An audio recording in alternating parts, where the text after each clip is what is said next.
Start.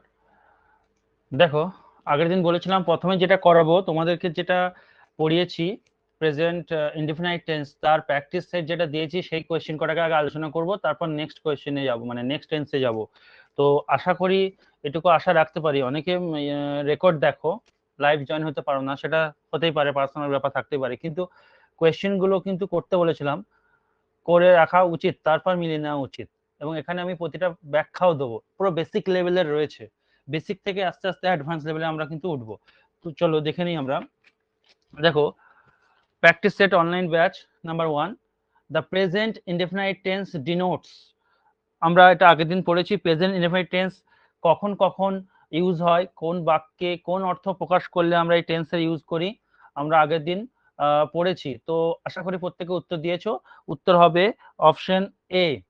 Option A, the present indefinite tense denotes করে an action in the present time, habitual or eternal। কারণ বাকিগুলো দেখো, an action is continued for a time in present, continued মানে হচ্ছে continuous tense, তো এটা beta হবেই না। তারপর সি তে দেখো, an action has already been finished at present, শেষ হয়ে গেছে বলছে, না শেষ যদি হয়ে যায় তাহলে সেটা প্রেজেন্ট টেন্স কি করে হবে? তাহলে অপশন এ, প্রেজেন্ট টেন্স তখন, প্রেজেন্ট ইনডিফিনিট টেন্স তখনই ব্যবহার হবে যখন প্রেজেন্ট টাইমকে বর্ণনা করবে, হ্যাবিচুয়াল অথবা ইটারনাল কোনো অ্যাকশনকে বর্ণনা করবে। আশা করি এখানে কারো কোনো প্রবলেম হওয়ার কথা নয়। 2 নম্বর, 2 নম্বরে দেখো, we often dash a victim of circumstances.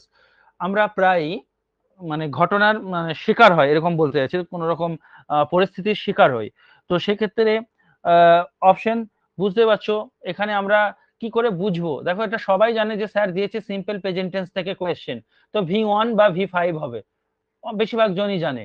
কিন্তু অ্যাকচুয়ালি সেটা নয়, লজিক দিয়ে বুঝতে বলেছি আমি। V1 বা V5 এর ব্যাপারটা এখানে মাথায় আনবে না, মাথায় আনবে এখানে এমন কোন ওয়ার্ড আছে বা এমন কোন সেন্স প্রকাশ করছে যাতে সিম্পল প্রেজেন্ট টেন্স হয়। এই অফেন ওয়ার্ডটা আমি টেন্স মার্কার লিখে দিয়েছিলাম, এই অফেন যে ওয়ার্ডটা, অফেন ওয়ার্ডটা থাকলেই তুমি সিম্পল প্রেজেন্ট টেন্সের কথা ভাববে, অর্থাৎ তোমার মাথায় ঘুরবে V1 বা V5। তো V1 আর V5। আর একটা কথা মনে রাখবে, অফেন ওয়ার্ডটা সবসময় সাবজেক্ট তার পাশে ইউজ হয়, এইখানটায় অফেন হবে, তারপর তোমার V1 বা V5টা বসবে, এটা কিন্তু মাথায় রাখবে। তো এখানে সেই নিয়মটাই প্রযোজ্য। তাহলে V1 বা V5 আমরা খুঁজবো, কারণ অফেন থাকলে সিম্পল প্রেজেন্ট টেন্স হয়।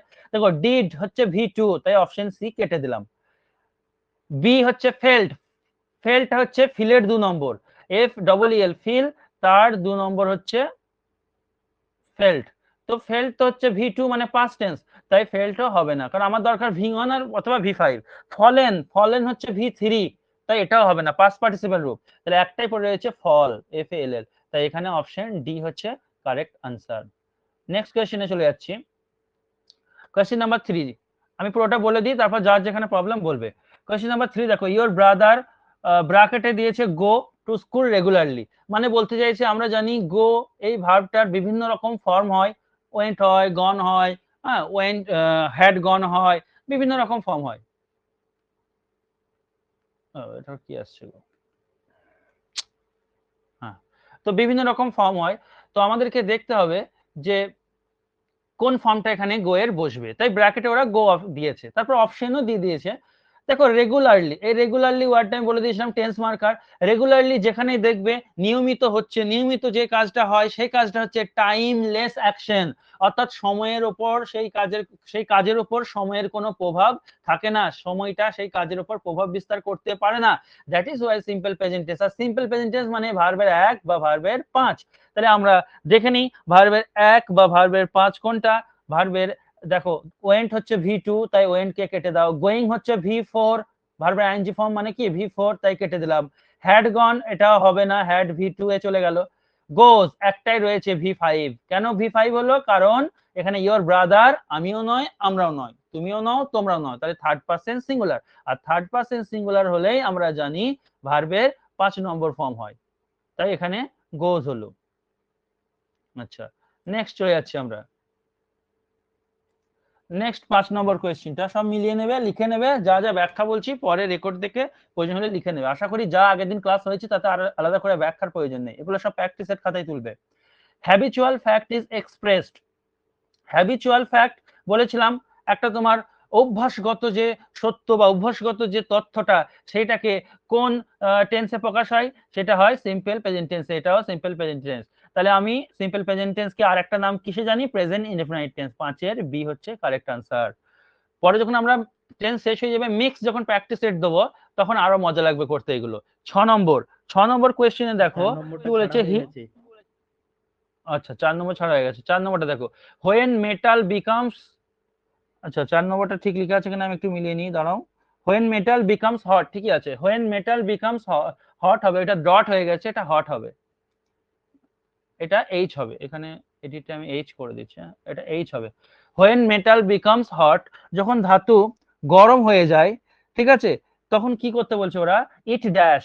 এটা কি হয় দেখো, এটা আমরা করেছি, আমি বলেছিলাম এটা কন্ডিশনাল। ইফ দিয়ে যে কন্ডিশনাল হয় তা নয়। কন্ডিশনাল চ্যাপ্টারে আমি ডিটেলে তোমাদেরকে বলবো, আরেকবার আমি এখানে বলে দিচ্ছি। কন্ডিশনাল যে শুধুমাত্র ইফ দিয়েই শুরু হবে কন্ডিশনাল ক্লজ, যারা ক্লাস দেখোনি তাদের কিন্তু প্রবলেম হবে, ক্লাস দেখে তবে এই জিনিসগুলো বুঝতে পারবে। প্রথম 2-3টে ক্লাস যেগুলো হয়েছে, ইফ এর সাথে যুক্ত হয় যে ক্লজটা, সেটাকে আমরা ইফ ক্লজ বলি, অথবা বলি এটা কন্ডিশনাল ক্লজ। ঠিক সেরকম করে ইফ হচ্ছে একটা কন্ডিশনাল ওয়ার্ড, অর্থাৎ কন্ডিশনাল ক্লজ তৈরি করতে গেলে প্রথমে একটা কন্ডিশনাল ওয়ার্ড লাগে। ঠিক সেরকম ইফ যেমন একটা কন্ডিশনাল ওয়ার্ড, ঠিক সেরকম হোয়েন হচ্ছে একটা কন্ডিশনাল ওয়ার্ড। তো এখানে হোয়েন এর কন্ডিশনাল ওয়ার্ড হিসাবে এখানে দিয়েছে, দেখো, হোয়েন মেটাল বিকামস হট, যখন ধাতু গরম হয় তখন এটা গলে যায়, বা এটা এক্সপ্যান্ড হয়ে যায়, মানে বৃদ্ধি প্রাপ্ত হয়, দীর্ঘ হয়, বড় হয়ে যায়। গলে যায় নেই, একই জিনিস যদিও, তো বৃদ্ধি হয়ে যায় বলছে। তো এখানে দেখো আমাদেরকে কি করতে হবে, আমি বলেছিলাম তুমি শুধু যখন কন্ডিশনাল ক্লজ থাকবে ভার্বের কাছে দেখবে, ভার্ব এখানে কি আছে দেখো, বিকামস। বিকামস হচ্ছে V5। তাহলে তুমি যখনই দেখবে এইদিকে V1 বা V5 আছে, তাহলে অপর দিকে যে ক্লজটা আছে, অর্থাৎ শূন্যস্থানে যে ভার্বটা বসাতে বলছে, শূন্যস্থানে যে ভার্বটা বসাতে বলছে সেই ভার্বটা তোমার হয় V1 বা V5 হবে। কখন V1 বা V5 হবে? যদি সেটা চিরন্তন সত্য বা তোমার সায়েন্টিফিক ট্রুথ হয়, বৈজ্ঞানিক সত্য হয়। আর যদি তা না হয়, তাহলে অপর দিকে বলেছি শ্যাল বা উইল বা ক্যান বা মে প্লাস V1, আগের দিন এগুলো বলেছি। তাহলে এই দিকে কি, যদি তুমি মেটালকে উত্তপ্ত করো, মানে মেটালকে যদি গরম করো, তাহলে এটা তো বৃদ্ধিপ্রাপ্ত হবেই, তাহলে এটা মানে বৈজ্ঞানিক সত্য একটা। তাই বৈজ্ঞানিক সত্য হলে এইদিকেও V1 V5 থাকবে, এইদিকেও V1 V5 থাকবে। তাই V1 V5 এর মধ্যে দেখো এক্সপ্যান্ড, এটা হচ্ছে V1, এটা হতে পারে, আর এক্সপ্যান্ডস এস লিখে আছে, মানে এটা V5, এটাও হতে পারে। কিন্তু এক্সপ্যান্ডেড অপশন বি কখনোই হবে না, কারণ এটা V2 এ আছে। এক্সপ্যান্ডিং V4 কখনোই হবে না, তাই আমাদের উত্তর সি বা ডি এর মধ্যে হবে। এবার সি হবে না ডি হবে, তার জন্য ইট বলে দেবে, সাবজেক্ট বলে দিচ্ছে। ইট হচ্ছে আমিও নই, আমরাও নও, তুমিও নও, তোমরাও নও, তাই থার্ড পারসন সিঙ্গুলার। তাই ইটের পর কি হয়? ভার্বের 5 নম্বর সিম্পল প্রেজেন্ট টেন্সে। তাই এক্সপ্যান্ডস হবে সঠিক উত্তর, অপশন সি। এরকম ভাবে করতে হবে, লজিক দিয়ে কিন্তু প্রশ্ন করতে হবে। দেখো একটা সোজা কোশ্চেনের মধ্যে একটা ফ্যাকচুয়াল কোশ্চেন চলে, ভালো একটা কোশ্চেন ঢুকে গেল, তাই সব জিনিস কি শুধু উড়িয়ে দেবো? ইংলিশকে যদি ভাবো, ভাববে না, আজকের পর থেকে প্রতিটা জায়গা থেকে শিখতে হবে। এখনো পর্যন্ত আমি শিখছি। 6 নম্বর দেখো, 6 নম্বর বলছে he dash up at 7 o'clock every morning. দেখো এভরি মর্নিং, প্রতিদিন সকালবেলার কথা বলছে। প্রতিদিন সকালবেলা মানে বুঝতেই পারছো এর উপর কোনো টাইমের প্রভাব নেই, প্রতিদিনকার কথা বলছে, টাইমলেস অ্যাকশন, অর্থাৎ সিম্পল প্রেজেন্ট টেন্স হবে। আর সিম্পল, এটা মানে উত্তর করে দেওয়া হয়ে গেছে, এটা উত্তর পড়ে গেছে, কিন্তু উত্তর এটা হবে না, গডটা উত্তর হবে না। হ্যাঁ, এটা কেটে দেবা, he dash up 7 o'clock every morning, এটা হবে না। ঠিক আছে, এবার 4টে অপশনের মধ্যে কোনো একটা হবে। তাহলে আমরা জানি প্রতিদিনের কথা বলছে প্রেজেন্ট টেন্স, আর প্রেজেন্ট টেন্স মানে V1 বা V5। এবার V1 আর V5, তাহলে চলো প্রথমেই গেটিং কে কেটে দিই, কারণ এটা V4 হবে না। গট হচ্ছে গেট গট, V2 ও হবে না। তাহলে পড়ে থাকলো সি আর ডি। সি হবে না ডি হবে, তার জন্য আমি যাবো, অর্থাৎ V1 হবে না V5 হবে, আমরা তার জন্য দেখবো হিটা কি, আমিও নয়, আমরাও নও, তুমিও নও, তোমরা নও, থার্ড পারসন সিঙ্গুলার। তাহলে V5 হবে এখানে, V5 কে গেটস, অপশন ডি হচ্ছে কারেক্ট আনসার।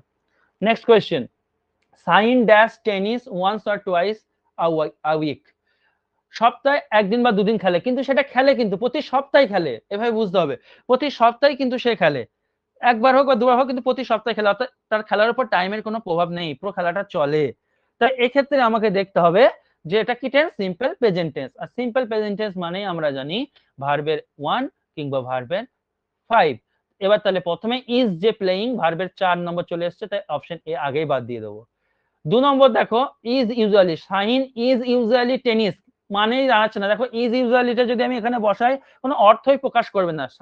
শাহিন হয় সাধারণত একবার দুবার, এটা আবার কি ধরনের কথা, তাই না? তাই অপশন বি ও কেটে গেল। পড়ে থাকছে অপশন সি আর অপশন ডি। অপশন সি আর অপশন ডি দারুণ একটা কোয়েশ্চেন, কিন্তু অপশন সি আর যে অপশন ডি রয়েছে তার মধ্যে তোমার এই কি বলে, তার মধ্যে তোমাকে দেখতে হবে কোনটা হবে। এবার আমি একটু আগে যেমন তোমাদেরকে বললাম যে অফেন, ইউজুয়ালি, ওকেশনালি, আগের দিন বলিনি মনে হয়, আজকে বলে দিচ্ছি, দাঁড়াও তোমাদের পুরো ক্লিয়ার করে দিয়ে জায়গাটা, এই জায়গাটা লিখে নেবে, ঠিক আছে? তারপর থেকে আজকে নোট শুরু করবে। এই জায়গাটা বলতে ভুলে গেছিলাম, এই জন্য প্র্যাকটিস সেট, যেখানে ভুলে যাব বা যেখানে আমাদের অধরা থাকবে সেইখানটায় কিন্তু আমরা এখানে মেকআপ করে নিতে পারবো। দেখো ব্যাপারটা কি, এটা লিখে নেবে যতদূর লেখা হয়েছে তারপরের থেকে, কিন্তু তারপর নতুন টেন্স শুরু হবে। ব্যাপারটা হচ্ছে সিম্পল প্রেজেন্ট টেন্সের কথা বলছি।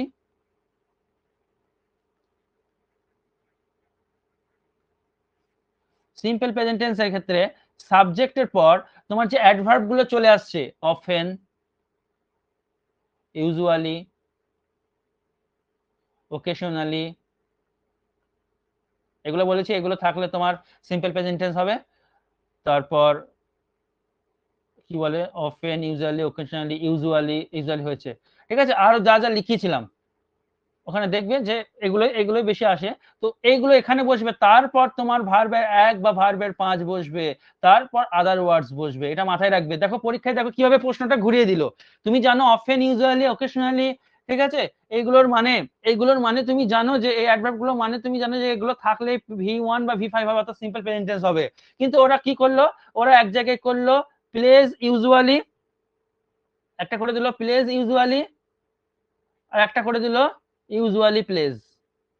তাহলে তোমাকে জানতে হবে যে ইউজুয়ালি, ওকেশনালি, অফেন, এই ওয়ার্ডগুলো কোথায় বসে। এই ওয়ার্ডগুলো বসে সাবজেক্ট আর ভার্বের মাঝে, যেখানে সেখানে বসিয়ে দেওয়া যাবে না, সাবজেক্ট আর V1 বা V5 এর মাঝে। তাহলে এখানে অপশন ভার্বের মাঝে হবে, অর্থাৎ অপশন এটা হবে, ইউজুয়ালি প্লেস যেটা রয়েছে সাবজেক্ট আর ভার্বের ঠিক মাঝে বসলো। তাহলে তোমার এই জায়গাটা লিখে নেবে ব্যাপারটা। চলো আমরা তাহলে উত্তরটা সঠিক করে দিই।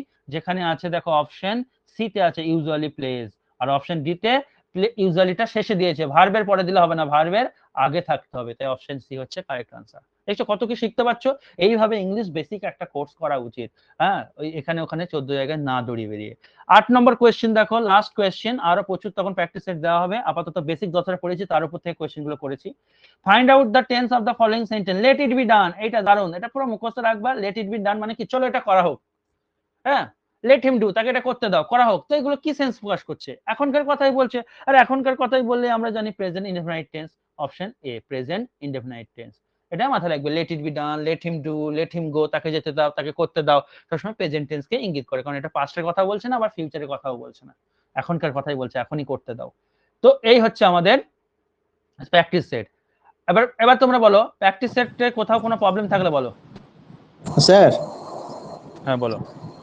স্যার লাস্টেরটা বি ডান আছে, তাহলে ওটা স্যার প্রেজেন্ট পারফেক্ট কেন হবে না? আপনি বলেছিলেন সবসময় বি এর পর V3 থাকলে মানে প্রেজেন্ট পারফেক্ট করতে। কে কে মোটেও বলিনি, তুমি ভিডিও তাহলে ভুল দেখেছো। দেখো প্রেজেন্ট পারফেক্ট কখন বলেছি, ক্লাসে তোমার ভিডিও মিউট করে দাও, মিউট করে দাও, তোমার ভিডিও হ্যাঁ ভালো দেখা হচ্ছে না। কেন হচ্ছে না বলি, প্রেজেন্ট পারফেক্ট কখন বলেছি, হ্যাভ, হ্যাজ, এদের পর V3 থাকলে, তোমার ভুল হচ্ছে। বি ভার্বের পর V3 থাকলে, সেটা বলেছি প্যাসিভ স্ট্রাকচার, সেটা সিম্পল প্রেজেন্ট টেন্সও হতে পারে, পাস্ট টেন্সও হতে পারে, হ্যাঁ, ফিউচার টেন্সও হতে পারে। এটা হচ্ছে প্যাসিভ একটা স্ট্রাকচার, সেন্টেন্সে অ্যাক্টিভ স্ট্রাকচার হয় আর প্যাসিভ হয়, এটা প্যাসিভ। হ্যাজ হ্যাভ এর পরে V3 থাকলে এইটা বলেছি প্রেজেন্ট পারফেক্ট। তুমি ভিডিও ভালো করে দেখোনি, ভালো করে দেখে নিও। আর হ্যাড এর পর যদি V3 থাকে তাহলে এটা হবে পাস্ট পারফেক্ট। তাহলে ওখানে বি ভার্বের পর আছে, তাই ওখানে যে কেউ হতে পারে। আর লেট দিয়ে হলে সেটা প্রেজেন্টই হয়, প্রেজেন্ট ইনডেফিনাইটই হয়। পারফেক্টের কোনো গল্পই নেই, পারফেক্ট তখনই হবে হ্যাভ ভার্ব থাকতে হবে, ওখানে কোনো হ্যাভ ভার্বই নেই। বুঝতে পেরেছো? হ্যাঁ স্যার, বুঝেছি, ঠিক আছে স্যার। এবার দেখো চলো, আজকে যে এবার বলেছিলাম, আগের দিন ভোকাবুলারি হয়নি, আগে ভোকাবুলারি হবে, তারপর প্রেজেন্ট কন্টিনিউয়াস টেন্স তখন যেমন এ হবে তেমন হবে। চলো ভোকাবুলারি গুলো দেখে নিই। ভোকাবুলারি গুলো কোথায় স্লাইড করলাম, 1 মিনিট। স্যার বলছি ওই 1 নম্বর প্রশ্নটা আরেকবার বুঝিয়ে দিন। আচ্ছা 1 মিনিট দাঁড়াও, দিচ্ছি 1 মিনিট,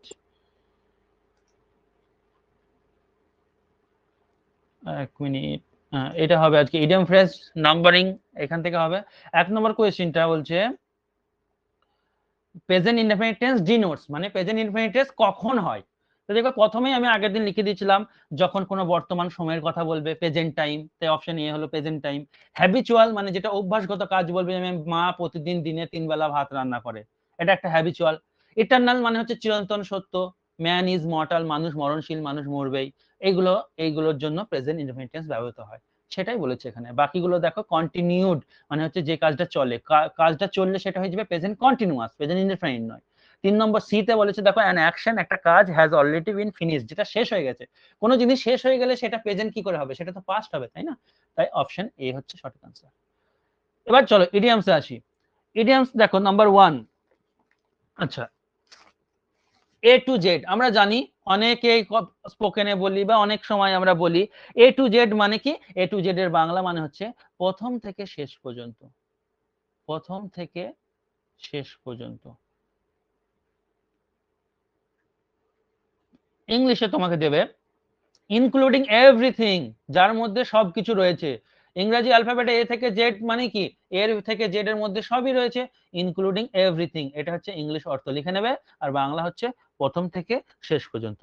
এর যদি কোনো একটা বাক্য বলে লিখে দাও, ধরো আই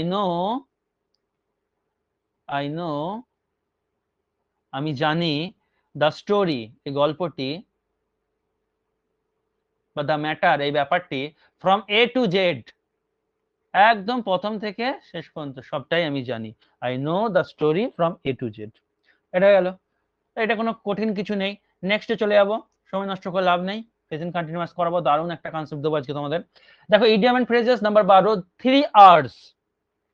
3 আওয়ার্স এর বাংলা হচ্ছে প্রাথমিক শিক্ষা, এলিমেন্টারি যেটাকে বলি, বেসিক যেটা প্রাথমিক শিক্ষা।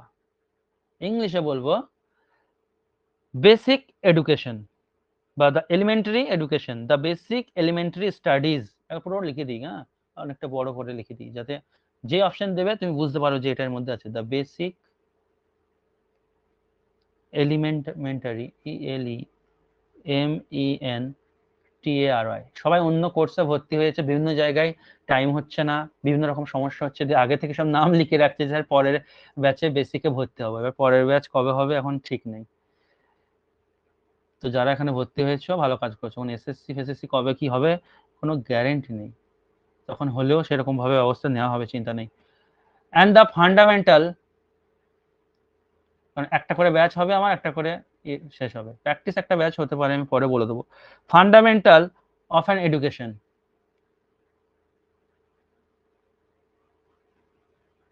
কি বললাম? দ্য বেসিক স্টাডিজ, বেসিক যে মূল পড়াশোনা, and the fundamental of an education, একটা শিক্ষার যে মৌলিক ব্যাপারটা, ভিত্তিটা, সেটাকে আমরা বলি 3 আওয়ার্স। অ্যাকচুয়ালি 3 আওয়ার্স কথাটার অর্থ কি দেখো, এই দেখো 3টে আওয়ার দেওয়াই আছে।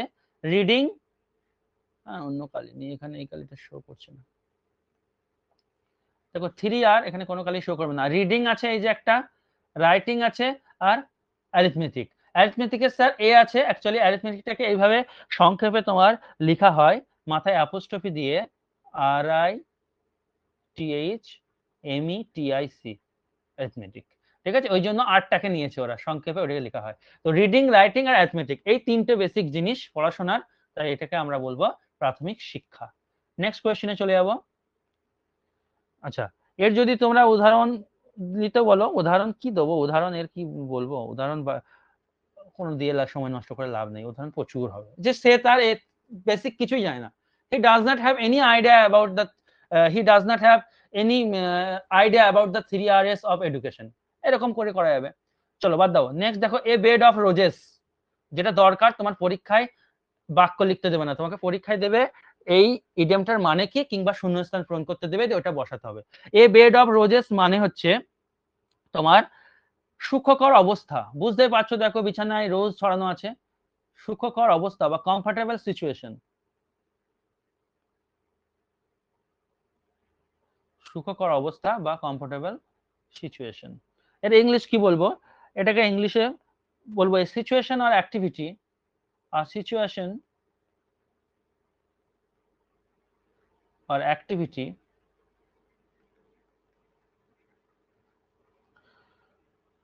that is comfortable or easy, যেটা খুব আরামদায়ক বা easy, that is comfortable or easy, সেটাকে আমরা বলবো বেড অফ রোজেস। নেক্সট দেখি ইডিয়ামস। অ্যাভাব ওয়ান স্টেশন, পর আমরা যাচ্ছি অ্যাভাব ওয়ান স্টেশন। দেখো, আচ্ছা এইগুলোর বেসিক আশা করি বলতে হবে না, মানে ট্রিক গুলো। বেড অফ রোজেস মানে বুঝতে পারছো বিছানায় রোজ ছড়ানো একটা কমফোর্টেবল জিনিস, একটা লাক্সারিয়াস ব্যাপার, সুখকর জীবন যেখানে কোনো দুঃখ নেই। আগেরটা কি বললাম, আগের 3 আওয়ার্স মানে এটা রিডিং রাইটিং ব্যাপারটা মনে রাখলে বুঝতে পারছো যে বেসিক জিনিস আমাদেরকে লেখা পড়া আর একটা ম্যাথমেটিক্স এর ব্যাপারটা রয়েছে। এ টু জেড টার কোনো ট্রিক আশা করি বলতে হবে না। তো এখানে দেখো এইটা দেখো অ্যাভাব ওয়ান স্টেশন, ধরো তুমি স্টেশনে কাজ করছো, স্টেশনে চাকরি করো, ঠিক আছে, কিন্তু তোমার স্টেশনে শুধু ওই যে ঘরে যেখানে রয়েছে টিকিট দাও ধরো, তো টিকিট দিচ্ছ শুধু ওখানেই, তো স্টেশনের ওপরে কোনো একটা গন্ডগোল বা কোনো সমস্যা হয়েছে বা ইলেকট্রিক কোনো সমস্যা হচ্ছে, তো তোমায় কেউ প্যাসেঞ্জার এসে তোমাকে কমপ্লেন করছে, অভিযোগ করছে। তো অ্যাভাব ওয়ান স্টেশন মানে কি, তুমি তখন কি বলবা, এটা আমার কাজ নয়, এটা আমার পদমর্যাদার বাইরে, আমার কাজ হচ্ছে টিকিট দেওয়া। তাহলে অ্যাভাব ওয়ান স্টেশন, বুঝতে পারছো, অ্যাভাব মানে উপরে, তাহলে স্টেশনের উপরের যে কাজগুলো সেগুলো তোমার নয়, তোমার কাজ হচ্ছে নিচে টিকিট দেওয়া। তাহলে অ্যাভাব ওয়ান স্টেশন হচ্ছে পদমর্যাদার বাইরে।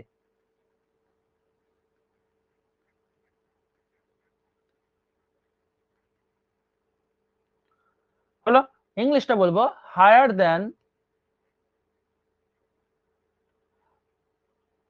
ইনসুইটেবল, higher than for your position, higher than of your position, তোমার যে পজিশন তার থেকে হায়ার কোনো উঁচু কাজ, হ্যাঁ, পদমর্যাদার বাইরে, তোমার অতটা পদে ওইরকম ক্ষমতা নেই যে তুমি এই কাজটা করতে পারো, তাই higher than of your position or rank, তুমি যে র্যাঙ্কে কাজ করছো তার থেকে উঁচু র্যাঙ্কের কাজ বলছে, যেটা প্যাসেঞ্জার এসে বলছে। এই হচ্ছে ব্যাপার। নেক্সট দেখো একটা ছবি দেখতেই পাচ্ছ, অল ইন অল, এটা আমরা দেখো ইউজ করি, আমি একদম অল ইন অন, যখন রেগে যাই বা কোনো কিছু হয়, যখন নেতৃত্ব দিতে যাই বলি না, আমি একদম all in on. All in on মানে তখন কি হবে, অল ইন অন মানে কি বলবো, যে তোমার সর্বসেবা, যেটা সর্বসেবা, অর্থাৎ যে একাই 100, একাই 100, ঠিক আছে। এর ইংলিশ কি বলবো, ইংলিশ কি বলবো, যে তোমার পাওয়ারফুল পারসন, পাওয়ারফুল পারসন, সে একাই সবকিছু করতে পারে।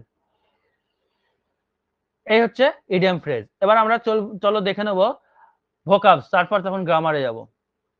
দেখো ভোকাবস, ভোকাবস কিন্তু বিরক্ত লাগলেও অ্যাভয়েড করলে চলবে না। ভোকাবস এমন ভাবে রেডি করে নেবা, একটা দিন আসবে তুমি চাকরি পাবা, বাকি ভোকাবুলারির জন্য কিন্তু দেখবা, বাকিরা দেখবা 25-এ 20 পেয়েছে, কিন্তু তুমি 25-এ 24 পেয়ে গেছো, ওই একটা কারণে, ভোকাবুলারির কারণে। এখন এই জায়গাতেই মেরে দেবে, টেটে টেটে, তারপর তোমার আপারে দেখবা বেশিরভাগ প্যাসেজ তুলে দিচ্ছে, তারপর আমি যেটা দেখছি প্রিভিয়াস ইয়ার, সেখান থেকে ভোকাবস দেখছি বেশি দিচ্ছে গ্রামারের থেকে। তো ভোকাবুলারির উপর সমস্ত এক্সামে ভোকাবুলারির উপর ফোকাস করা হচ্ছে, তাই তোমাদেরকে মাথায় রাখতে হবে। দেখো অ্যাবোমাইনেবল, ভালো করে বুঝতে পারছো, একটা ছবি দেওয়া আছে, দেখো একজন বমি করছে। কেন এই ছবিটা দিয়েছি অ্যাবোমিনেবল, তার কারণ হচ্ছে এখানে এমন একটা আমাদেরকে মনে রাখার উপায় আনতে হবে, যাতে মানে গল্প বানাতে হবে, নেমোনিক্স যেটাকে আমরা বলি, যাতে আমাদের মনে থাকে পরীক্ষার হলেও। না হলে কিন্তু আজকে 5টা করলা খুব ইজি মনে থাকবে, 2 দিন পর আবার 5টা করবে, করতে করতে একটা দিন প্রচুর ওয়ার্ড স্টক হবে, ভোকাবুলারি তখন গিয়ে পরীক্ষার হলে সেটা জানা জিনিস গোলমাল পেকে যাবে। তাই এমন ভাবে গল্পের মাধ্যমে পড়বা যাতে জীবনে ভুলবা না, হয়তো একটু টাইম লাগুক, কিন্তু জিনিসটা চিরকাল স্থায়ী থাকবে তোমার মাথায়। অ্যাবোমিনেবল থেকে দেখো একটা ওয়ার্ড এর ভেতরে ভরা আছে বমি, BOMI, বুঝছো, অ্যাবোমিনেবল, সেখান থেকে বমি ওয়ার্ডটা মাথায় রাখবা। তো ধরো কেউ তোমার সামনে বাসে বসে আছে, বমি করছে বা কিছু হেনা তেনা, তো জিনিসটা তখন কেমন পরিবেশ সৃষ্টি হয় বলতো, তোমাকে তারপর একটা ঘিন মানে জঘন্য ব্যাপার, জঘন্য, সেই জায়গায় জঘন্য, তোমার দেখতে একদম খারাপ লাগে ব্যাপারটাকে। তো তোমার অ্যাবোমিনেবল মানে হচ্ছে জঘন্য, একটা জঘন্য কেস ঘটে গেছে, জঘন্য ব্যাপার, ঠিক আছে, কে একজন পাশে বসে, তোমার পাশে সিটে বসে বমি করছে, তাই তোমার কি ব্যাপারটা কেমন লাগবে, একটা জঘন্য লাগবে, যতই একটু বিরক্ত লাগবে। তাই জঘন্য বা বিশ্রী, অ্যাবোমিনেবল এর অর্থ হচ্ছে জঘন্য বা বিশ্রী, এইভাবে মনে রাখতে হয় চিরকাল। দেখবে অ্যাবোমিনেবল মানেটার ভুলবা না, কোনোদিন ভুলবা না, কারণ এই গল্পটা তোমার মনে গেঁথে গেল, বুঝতে পারছো। তো এর এর সিনোনিম কি হতে পারে, এর সিনোনিম ভমিটিং, কাছাকাছি ভমিটিং। আর বিশ্রী, ব্যাড, অনেকগুলো আছে যেগুলো খারাপ জিনিস, ব্যাড, হেনিয়াস মানে জঘন্য, HENIOUS। আরো প্রচুর আছে, যত তুমি পড়বে তত দেখবে মনে পড়বে। হেনিয়াস মানে জঘন্য হয়। তারপর তোমার ভাইল, VILE, ভাইল, এটার মানে জঘন্য। তারপর তোমার অ্যাবহরেন্ট, হ্যাঁ এটা মনে রাখবে, অ্যাবহরেন্ট। দেখো, অ্যাবহরেন্ট মানে জঘন্য, মনে রাখার উপায়টা শুনে নাও, এগুলো নিজে বানাবে। আমি এখানে লিখতে লিখতে অটোমেটিক মনে চলে আসছে। দেখো অ্যাবহরেন্ট, এই হরেন, এই অ্যাবহরেন্টের মধ্যে হরেন কথাটা মনে পড়ছে, আমরা হরেন বলি না হর্নকে, অনেকে গ্রামের দিকে হরেন বলি। তো অ্যাবহরেন্ট থেকে হরেনকে মনে রাখো। তো তোমার কানের গোড়ায় এসে কে হরেন বাজাচ্ছে, তো তোমার কেমন লাগবে? বিশ্রী ব্যাপার লাগবে, জঘন্য ব্যাপার লাগবে। তাই অ্যাবোমিনেবল একটা আরেকটা সিনোনিম হয়ে গেল অ্যাবহরেন্ট। তোমার ইজিলি মনে থাকবে, অ্যাবোমিনেবল না দিলে অ্যাবহরেন্ট দিতে পারে, ব্যাপার কিন্তু একই, জঘন্য, এর মানেও জঘন্য। আর কি? কন্টেম্পটেবল, এটা হচ্ছে জঘন্য, CON, যেটাকে নিন্দাজনক বলতে পারো। কন্টেম্প থেকে, কন্টেম্প মানে নিন্দা, সেখান থেকে কন্টেম্পটেবল, জঘন্য একটা ব্যাপার। এগুলো হচ্ছে সব জঘন্য। প্রতিটা লিখে নেবে এবং যেভাবে বলেছি আমি ছক করে সেভাবে করবে, এবং বাড়িতে ভোকাবুলারিটাকে একটা রুটিন করো, রুটিন করে প্রতিদিন 5টা করে করো। প্রয়োজন হলে দেওয়ালে টাঙিয়ে দাও, যেখানে তুমি বেশি যাও, যেখানে তোমার চোখ বেশি যায় সেখানে টাঙিয়ে দাও। দেখবা রাস্তা দিয়ে গেলে এত কিছু থাকে চোখ পড়ে না, কিন্তু একটা পোস্টারে গিয়ে চোখ পড়ে, যে শাহরুখ খানের সিনেমা বা যাই হোক কোন একটা তোমার প্রিয় হিরো বা হিরোইনের সিনেমা, তখন দেখবে চোখ পড়ে। ঠিক সেরকম করে যেখানে তুমি যাবে সেখানে টাঙিয়ে রেখে দাও, সেটা যেখানেই হোক, তোমার পড়ার ঘরে হোক, বাইরে হোক, যেখানেই হোক, চোখ পড়বে, দেখবে মনে থাকবে। নেক্সট দেখো, অ্যাবলিশ। অ্যাবলিশ থেকে বুঝতে পারছো একজন পুলিশের ছবি রয়েছে, কারণ অ্যাবলিশ থেকে কাছাকাছি একটা ওয়ার্ড আমি যেটা নিয়ে এসেছি, পুলিশ। অ্যাবলিশ থেকে পুলিশ। তো অ্যাবলিশ মানে আমরা অনেকেই জানি, অ্যাবলিশ মানে হচ্ছে উচ্ছেদ করা বা বিলোপ সাধন করা, উচ্ছেদ করা। এবার তোমরা অ্যাবলিশ থেকে পুলিশ, কাছাকাছি একটা ওয়ার্ড নিয়ে এসেছি। পুলিশ কি করেছে ভেবে নাও, পুলিশ তোমাদের পাড়াতে কেউ কি বলবো, বেআইনি ভাবে, কেউ পাড়াতে বেআইনি ভাবে কোনো কিছু তৈরি করেছে, সেটা পুলিশ এসে কি করে দিল, অ্যাবলিশ থেকে পুলিশ, আর পুলিশ এসে কি করে, বেআইনি কাজগুলোকে তুলে দেয়, উচ্ছেদ করে দেয়। তাহলে অ্যাবলিশ মানে কি হয়ে গেল, উচ্ছেদ করা। এরকম করে গল্পের ছলে পড়ো। বিশেষ করে আমরা আমার অফলাইনে যারা পড়ছো এখানে আছো, তোমাদেরকে আলাদা করে কিন্তু ভোকাবুলারি করাবো না, এইগুলো করো, বারবার করে বলছি, কারণ একবারে খেটে নিচ্ছি, তোমাদেরকে ডবল ডবল সুযোগ দেওয়া হয়েছে। তো অ্যাবলিশ মানে হচ্ছে উচ্ছেদ করা। কি করে মনে রাখবো, অ্যাবলিশ থেকে কাছাকাছি একটা ওয়ার্ড আসছে, পুলিশ। তো পুলিশ কি করেছে, তোমার পাড়াতে একটা বেআইনি কিছু মদের দোকান বা কিছু হয়েছে, সেটাকে এসে উচ্ছেদ করে দিল, অ্যাবলিশ করে দিল। ঠিক আছে, তাহলে এর মানেগুলো কি হতে পারে? অ্যাব্রোগেট, লিখে নাও, লিখে নিও পরে, অ্যাব্রোগেট। 2 নম্বর হচ্ছে অ্যানাল, ANNUL, সাবভার্ট। তারপর তোমার নালিফাই, NULLIFY। প্রথম দিনে দেখা গেল তোমার 2টো ওয়ার্ড মনে আছে, তারপর দিনে 3টে, এরকম একদিনে হবে না। তুমি তো ভাবো একদিনে সব হয়ে যাবে ইংলিশ বা হোকার্স, তাহলে কিন্তু ভুল। আগে থেকে বলে দিচ্ছি, একদিনে বিরক্ত লাগলে হবে না, আবার একদিনে করতে গেলে হবে না, আস্তে আস্তে করবার পারলে, আমি যেমন করে বুঝিয়ে বুঝিয়ে বলছি, তুমি নিজেকে নিজে বোঝা বা খাতায় লিখে লিখে করবা, লিখলে দেখবা মাথায় গেঁথে যাবে। আরেকটা হচ্ছে অ্যানিহিলেট, অ্যানিহিলেট মানে উচ্ছেদ করা। Obliterate, OBLITERATE। আর একটা ফ্রেজাল ভাব হয় উচ্ছেদ করা, সেটা হচ্ছে তোমার ডু অ্যাওয়ে উইথ, ক্লাস 10-এ পড়েছো, এগুলোর মানে সব উচ্ছেদ করা।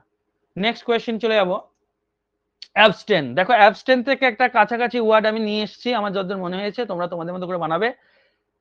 অ্যাবস্টেন থেকে ট্রেন, 10 থেকে ট্রেন, এই যে 10 থেকে কাছাকাছি একটা ওয়ার্ড মনে রাখো, ট্রেন। অ্যাবস্টেন, ধরো তোমরা ঘুরতে গেছো বা কোথাও গেছো 2 বন্ধু মিলে, এবার অনেকে দেখছো তো চারিদিকে ট্রেনের সামনে সেলফি তুলছে, তো কেউ ধরো এই ট্রেনের সামনে সেলফি তুলছে, অ্যাবস্টেন। তো অ্যাবস্টেন থেকে তোমার মাথায় কাছাকাছি একটা ওয়ার্ড এলো, ট্রেন। তো অ্যাবস্টেন মানে ট্রেন, তোমার বন্ধু কি করছে, ট্রেনের সামনে ছবি তুলছে, সেই ট্রেনটা খুব কাছাকাছি চলে এসছে, ও কিন্তু খেয়াল করেনি। তো তুমি তখন কি বলছো, অ্যাব থেকে এবে, এবে ট্রেন আসছে, হ্যাঁ এবে ট্রেন আসছে, সরে আয়, এরকম করে বলি না যখন আমরা রেগে গিয়ে। তো অ্যাবস্টেন মানে এবে ট্রেন, এবে ট্রেন আসছে, সরে আয়। সরে আয় মানে কি, ওকে সরিয়ে দিচ্ছ। অ্যাবস্টেন মানে হচ্ছে সরিয়ে নেওয়া বা সরিয়ে দেওয়া, সরিয়ে রাখা বা সরিয়ে দেওয়া বা বিরত রাখা, তাকে সেলফি তুলতে বিরত রাখলে, তুমি যে সরে আয়, এখন সেলফি তুলতে হবে না, বিরত রাখা। তো এইভাবে মনে রাখতে হবে, যেটা মনে থাকবে সেরকম করে তুমি গল্প বানাবে। অ্যাব স্ট্যান্ড, স্ট্যান্ড থেকে ট্রেন, ট্রেন থেকে ট্রেন, অ্যাব থেকে অ্যাবে, অ্যাবে ট্রেন আসছে সরে আয়, মানে তাকে সরিয়ে দিলা, বিরত রাখলা। তো এর ইংলিশটা এর হচ্ছে তোমার সিনোনিম কি হবে, তাকে সরিয়ে দেওয়া, ওখান থেকে সরিয়ে দেওয়া, অনেক সাপ্রেস, দমন করলা, সেলফি তুলতে গেল ওকে দমন করলা, সরিয়ে দিলা, সাপ্রেস, ক্যান্সেল, হ্যাঁ, রিফ্রেন, যেটা পরীক্ষায় পড়ে এখানে বেশি আসবে না, এটা রিফ্রেন, রিফ্রেন মানে সরিয়ে দেওয়া, অ্যাবস্টেন, রিফ্রেন, এগুলোর পরে ফ্রম বসে। আমরা অ্যাপ্রোপ্রিয়েট প্রিপোজিশনে করেছি, আশা করি সবাই বুঝতে পারছো, দেখছো তো কোথাও কোথাও কাজে লেগে যাবে। তো এই হচ্ছে ব্যাপার। নেক্সট দেখো অ্যাক্সিড। আচ্ছা এটা হয়ে গেছে মনে হয় না, 3 না, এটা আনি 4 নম্বর অ্যাক্সিড।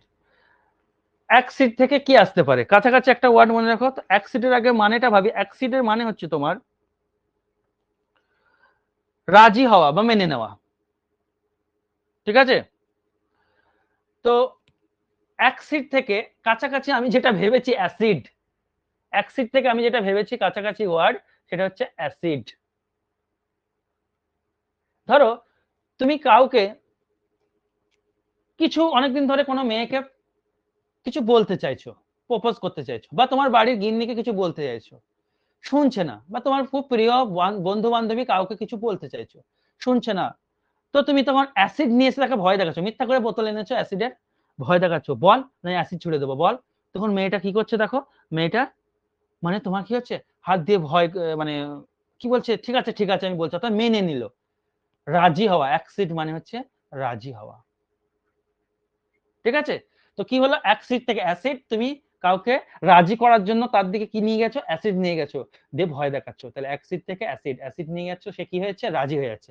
আর একটা আমার এখনই পড়াতে পড়াতে মাইন্ডে চলে এলো, অ্যাক্সিড থেকে মাথায় কাছাকাছি আরেকটা ওয়ার্ড, একই সিট, অ্যাক্সিড একই সিট। তো তুমি দুজন দুজন যাচ্ছ, একই সিটে যাবে, বসতে রাজি হয়েছো, ঠিক আছে? প্রথম প্রথম ঝামেলা হচ্ছিল, বলছে তোর সাথে আমি যাবো না, হ্যাঁ না, দুই বন্ধুর মধ্যে ঝগড়া হচ্ছে, তারপর অ্যাক্সিড মানে একই সিট, একই সিটে বসতে রাজি হয়েছে। তো অ্যাক্সিড মানে হচ্ছে মেনে নেওয়া, মেনে নেওয়া বা রাজি হওয়া।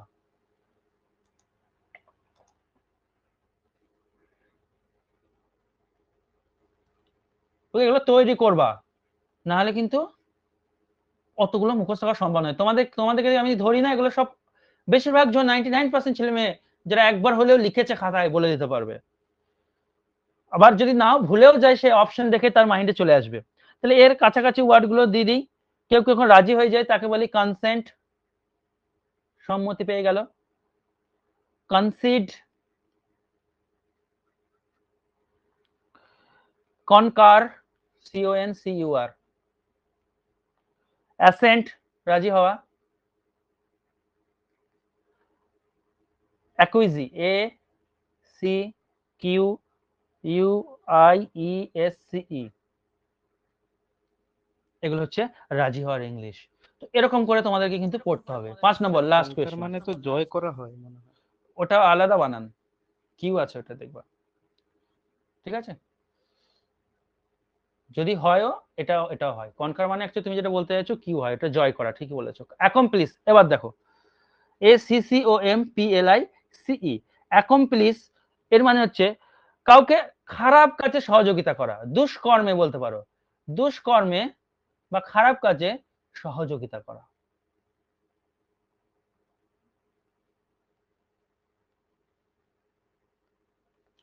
তো দুষ্কর্মে বা খারাপ কাজে সহযোগিতা করা, তোমরা তোমাদের এটা গল্প বানিয়ে নিও, আমি গল্প বানাইনি এটাতে, বা মাথায় আসেনি, তোমরা তোমাদের মতো করে বানিয়ে নিও, ভাবলে হয়তো চলে আসবে অ্যাকমপ্লিস, ঠিক আছে? তো তোমাদের মতো করে বানিয়ে নিও, সব যে গল্প হবে তার কোনো মানেও নেই, মুখস্থ রাখবে। অ্যাকমপ্লিস মানে কাউকে খারাপ কাজে বা দুষ্কর্মে, হ্যাঁ, সাহায্য করা, সঙ্গী দেওয়া, এরকম ব্যাপার। তো এর ইংলিশ গুলো হচ্ছে, সিনোনিম গুলো হচ্ছে অ্যাবেটর, কোলাবোরেটর, কোলাবোরেট থেকে কোলাবোরেটর,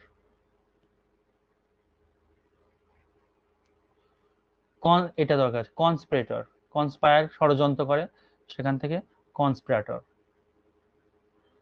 কনফিডারেট, কনফিডারেট, এগুলো হচ্ছে ব্যাপার। তো ভোকাবস যতটা বললাম, কারো কোনো সমস্যা আশা করি নেই। থিওরিতে যাব তো, কি বলো? রেডি? হ্যাঁ স্যার। হ্যাঁ স্যার, হ্যাঁ স্যার। ওকে, চলো। এই 19-20 জনই প্রতিদিন ক্লাস করবে আমি জানি, বাকিরা রেকর্ড দেখবে। আচ্ছা, অনেক দিকে অনেক জায়গায় অনেকের ক্লাসও আছে। কোথায় স্যার, গেল থিওরি? হ্যাঁ বলো। ওই যে আমার একটা অঙ্ক ক্লাস সেরে আমি এখানে ক্লাস করছি। হ্যাঁ, আমি তো বলেছি যেখানে মনে হবে যে আজকে এই ক্লাসটা প্রয়োজন আছে সেখানে জয়েন হবে। সবই দরকার, অঙ্ক দরকার, ইংরেজিও দরকার, বাংলাও দরকার। হ্যাঁ, যখন যেটা মনে হবে তখন সেটা জয়েন করবে, অসুবিধা নেই। রেকর্ড তো পেয়ে যাবে। রেকর্ড হচ্ছে কিনা একবার দেখে নিই। হ্যাঁ, দেখো আজকে আমরা চলে আসছি প্রেজেন্ট কন্টিনিউয়াস। ভালো করে বুঝবে, আগের দিনের মতো একদম ঠান্ডা মাথায় বুঝবে। যেখানে প্রবলেম হবে আমি যখন জিজ্ঞেস করব, একটা করে পার্ট বলবো আর জিজ্ঞেস করব, তখন কিন্তু তোমরা উত্তর দেবে। তার আগে মিডিলে ডিস্টার্ব করবে না, তাহলে দেখবে আমি যেটা বলতে যাচ্ছি সেটাও হবে না, আবার তোমাদেরটাও হবে না। সো এই জায়গাটা একটু মাথায় রেখো, তারপর তো আমি আছি। প্রেজেন্ট কন্টিনিউয়াস টেন্স, প্রথমেই তোমাদেরকে আমি বলে দিই, টেন্স নিয়ে কোনো ভয়, যে ভয়টা তোমাদের এতদিন ছিল, অনেকটা দুটো ক্লাস হয়েছে, অনেকে ফিডব্যাক দিচ্ছ, আমার ভালো লাগে যখন ফিডব্যাক দাও। এটাই দরকার, কারণ ক্লাস করছি শুধু করেই গেলাম, মান্থলি ফিস নিয়ে নিলাম, ওটা ব্যাপার নয়, ফিডব্যাকটাও বড় কথা, যে ক্লাসটা কেমন লাগছে, তাহলে কিন্তু আমারও সুবিধা হয়, ভালো লাগে। তো অনেকে ফিডব্যাক দিচ্ছ, স্যার টেন্স এইভাবে কেউ কোনোদিন করায়নি, তো খুব ভালো, আরো অনেক রকম ভাবে শিখতে পারবে। যতবার ক্লাস করবে আমার কাছে তত রকম আইডিয়া পাবে। তো প্রেজেন্ট কন্টিনিউয়াস টেন্সের কথা তোমাকে আমি প্রথমেই বলি, কোন একটা টেন্স প্রেজেন্ট কন্টিনিউয়াস কিনা তুমি এতদিন স্ট্রাকচার মুখস্থ করেছো, বা কাকে বলে মুখস্থ করেছো, আমি তোমাকে এমন ভাবে বেসিকটা শিখিয়ে দিয়েছি, তুমি নিজের স্ট্রাকচার তৈরি করতে পারবে প্রেজেন্ট কন্টিনিউয়াসে। তার জন্য কারোর হেল্পের প্রয়োজন নেই, কোনো বইয়ের হেল্পের কোনো প্রয়োজন নেই। কিভাবে? দেখো, আমরা জানি কন্টিনিউয়াস মানেই ভার্বে, আমি জিজ্ঞেস করলাম না, জানি তোমরা বলতে পারবে, ডিস্টার্ব হয় বলে জিজ্ঞেস করলাম না। কন্টিনিউয়াস মানেই হচ্ছে ভার্বের 4 নম্বর, যেটা যে কন্টিনিউয়াস বলুক কেন, প্রেজেন্ট কন্টিনিউয়াস হোক, পাস্ট কন্টিনিউয়াস হোক, ফিউচার কন্টিনিউয়াস, কন্টিনিউয়াস মানেই হচ্ছে তোমার V4 থাকবে। আচ্ছা, আর একটা কথা তোমাদের আমি বলেছি, V4 কখনো বাক্যে একাকী বসতে পারে না, ডাইরেক্ট সাবজেক্টের পর V4 বসতে পারে না। কি দরকার? একটা হেল্পিং ভার্বের প্রয়োজন, সাহায্যকারী ভার্বের দরকার, এখানে হেল্পিং ভার্বের প্রয়োজন, না হলে একাকী বসতে পারবে না। যেমন আই গোয়িং কখনোই হবে না, এটা বাক্য ভুল, আই অ্যাম গোয়িং হবে, আই ওয়াজ গোয়িং হবে। তাহলে V4 কখনো একাকী বসবে না। স্যার কি বলেছে? একটা হেল্পিং ভার্বের প্রয়োজন। আর প্রেজেন্ট টেন্সের হেল্পিং ভার্ব হচ্ছে তোমার am, is আর are। এবার আমার বাক্যে কি দরকার? একটা বাক্য শুরু করতে সাবজেক্ট দরকার, হয়ে গেল। এইদিকে কি লিখে দেবো? আদার ওয়ার্ডস। হয়ে গেল তোমার প্রেজেন্ট কন্টিনিউয়াস টেন্সের স্ট্রাকচার। কোনো মুখস্থ করবে না। তোমার মাথায় কি এলো? কন্টিনিউয়াস মানে V4, আর তুমি জানো V4 একাকী বসে না, একটা সাহায্যকারী ক্রিয়া চাই। যেহেতু প্রেজেন্ট কন্টিনিউয়াসের কথা বলছে, প্রেজেন্টের সাহায্যকারী ক্রিয়া হবে am, is, are, আর আমার কি চাই? আমার একটা সাবজেক্ট চাই। বাস, হয়ে গেল প্রেজেন্ট কন্টিনিউয়াস টেন্সের স্ট্রাকচার। আমি আগে একটা স্ট্রাকচার শেখালাম, এবার কখন প্রেজেন্ট কন্টিনিউয়াস টেন্স হবে সেই জিনিসটা আমি বলবো। যদিও আগের দিন অনেক বলে ফেলেছি যে প্রেজেন্ট কন্টিনিউয়াস টেন্স তখনই করব যখন কোনো অ্যাকশনটা টাইম বাউন্ড হবে, টাইম বাউন্ড অ্যাকশন, অর্থাৎ অ্যাকশনটার উপর সময়ের একটা প্রভাব থাকবে, সময়ের একটা পাওয়ার থাকবে।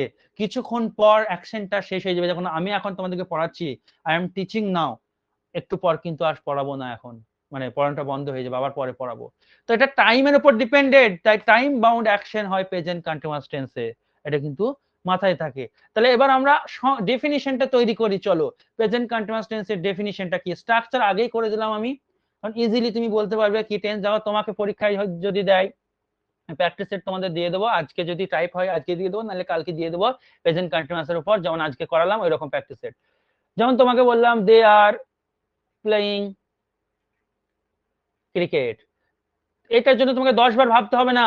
কি টেন্স তোমাকে, তুমি বাচ্চাদের যখন শেখাবে বলবে কি আছে এটা? V4 মানে কি টেন্স? কন্টিনিউয়াস। বেশ, এবার কি কন্টিনিউয়াস, প্রেজেন্ট না পাস্ট? তার জন্য তার আগে কি হেল্পিং ভার্ব আছে দেখবো, কি আছে? am, is, are। am, is, are মানে প্রেজেন্ট, তাহলে প্রেজেন্ট কন্টিনিউয়াস টেন্স হয়ে গেল। এরকম করে টেন্স নির্ণয় করতে পারবে, কোনো দিন প্রবলেম না। আর টেন্স নির্ণয় করা আর পার্টস অফ স্পিচের মানে আইডেন্টিফিকেশন দেখছি টেটে, সি টেটের কথা বলছি, দিচ্ছে, বারবার দিচ্ছে। আমার দুটো ভিডিওতেও আছে, আমি ভিডিও করার টাইম হয়ে উঠছে না, সম্ভব হলে আমি আজকে একটা করে দেবো, দেখবো চেষ্টা করে।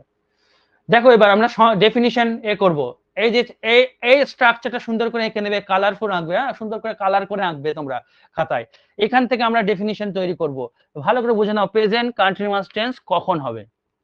বলছে ধরো কোন একটা কাজ এইখানটায় স্টার্ট হয়েছে, কোন একটা অ্যাকশন এখানে স্টার্ট হলো,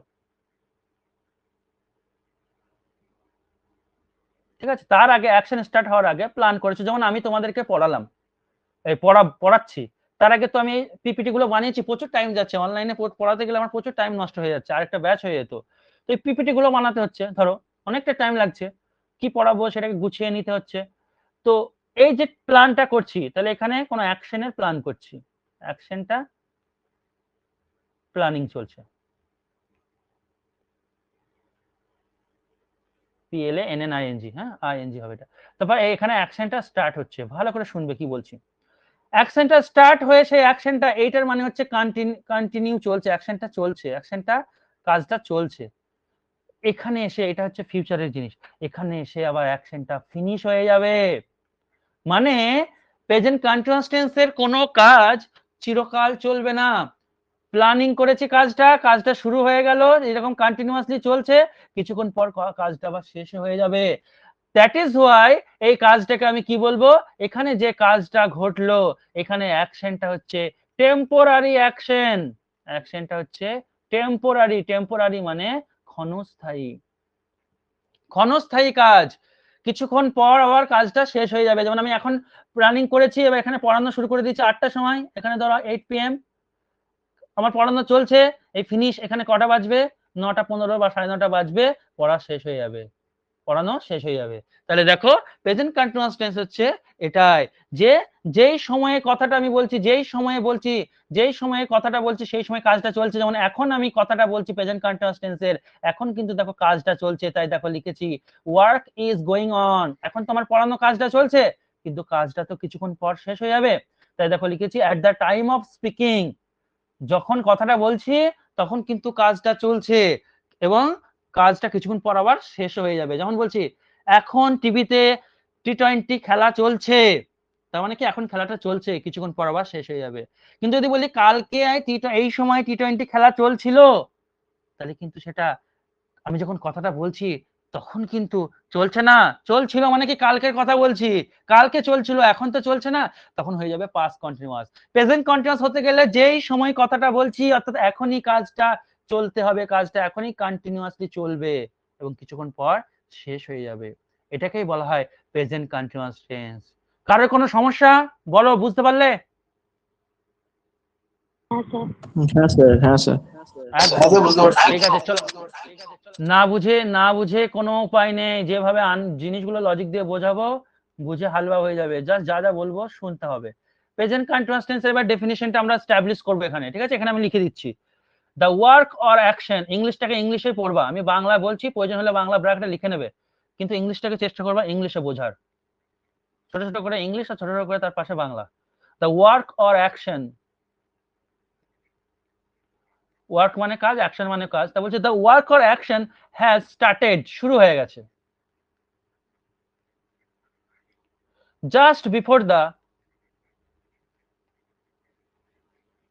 just before the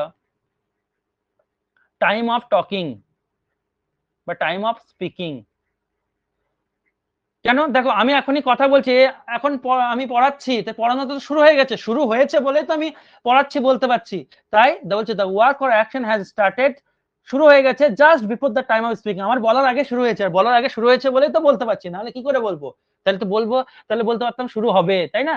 তাই বলছে just before the time of speaking, কাজটা শুরু হয়েছে, and it must get an end, এবং এটা কিন্তু অবশ্যই শেষও হবে, it must get an end, এটা শেষ হবে কখন? আফটার সাম টাইম, কিছুক্ষণ পর, আফটার সাম টাইম, কিছুক্ষণ পর শেষ হবে। বাট দ্য ওয়ার্ক ইজ, এটা সব থেকে ভালো সংজ্ঞা, আমি প্রতিটা ব্যাচে এই সংজ্ঞাটাকেই দিই, but the work is going on at the time of speaking। আবার একবার বললাম, দুবার এই কথাটা বললাম, মানে এই জায়গাটা ইম্পর্টেন্ট আছে। কিন্তু যেই সময় কথাটা বলছি সেই সময় কিন্তু কাজটা চলবে, আর সেই সময় যদি কাজটা না চলে তাহলে কিন্তু সেইটা হয়ে যাবে পাস্ট কন্টিনিউয়াস। কালকে খেলা চলছিল এই সময়, সেটা পাস্ট কন্টিনিউয়াস। কালকে আবার আগামীকাল আবার খেলা চলবে, ফিউচার কন্টিনিউয়াস হয়ে যাবে। তাই প্রেজেন্ট কন্টিনিউয়াস হতে গেলে যেই সময়ে কথাটা বলছি সেই সময়ে চলতে হবে। আশা করি বুঝতে পেরেছো। এটা ডেফিনিশন তোমরা তুলে নেবে পরে। এবার চলো আমি স্ট্রাকচার করে দিই। এই যে প্রেজেন্ট কন্টিনিউয়াস স্ট্রাকচার প্রথমে আমি বলে দিয়েছি। এবার সেই যে একটা স্ট্রাকচার শুধু হ্যাঁ বাচক তো হয় না, আমি হ্যাঁ বাচকটা বলেছি, না বাচকের হয় আগের দিন যেমন বলেছিলাম, আবার প্রশ্নবোধকের হয়। তাই আমরা একটু চারটে স্ট্রাকচার দেখে নেব। প্রথমেই যেটা লিখবো হ্যাঁ বাচকের অ্যাফার্মেটিভ, অ্যাফার্মেটিভের স্ট্রাকচার। অ্যাফার্মেটিভের স্ট্রাকচার হচ্ছে প্রথমে সাবজেক্ট আমি তৈরি করে দিয়েছি তোমাদের, তারপর অ্যামিজার, এটা একটু আগে বললাম, তারপর V4 অর্থাৎ ভার্বের আইএনজি ফর্ম প্লাস আদার ওয়ার্ডস যা আসে। নেক্সট আমরা লিখব 2 নম্বরে হ্যাঁ বাচক হয়ে গেল, এবার না বাচক হবে। নেগেটিভের প্রেজেন্ট কন্টিনিউয়াসের না বাচকের কি রুল হয়, স্ট্রাকচার হয়, রুল বলছি কি স্ট্রাকচার হয়, সাবজেক্ট তো থাকবেই। আর আমরা আগের দিন বলেছি খুব দারুণ ভাবে, আমি বারবার চিৎকার করে বলেছি যে একমাত্র প্রেজেন্ট ইনডেফিনাইট আর পাস্ট ইনডেফিনাইটের হেল্পিং ভার্ব দরকার হয় না বাচক আর প্রশ্নবোধক করার জন্য। কি হেল্পিং ভার্বের দরকার হয়? ডু, ডাজ আর ডিডের। কিন্তু বাকি টেন্স যেমন ধরো এটা প্রেজেন্ট কন্টিনিউয়াস, এর দরকার হয় না, কারণ এখানেই থাকে হেল্পিং ভার্ব। এই যে দেখো অ্যাম ইজ আর অলরেডি আছে হেল্পিং ভার্ব, তাই আলাদা করে হেল্পিং ভার্বের প্রয়োজন নেই। তাই আমরা কি লিখে দেবো, এটাই লিখে দেবো অ্যাম ইজ আর, তার পাশে একটা নাবাচক করছি বলে নট লিখে দেবো, তারপর যা আছে তাই। 3 নম্বর হচ্ছে ইন্টারোগেটিভ।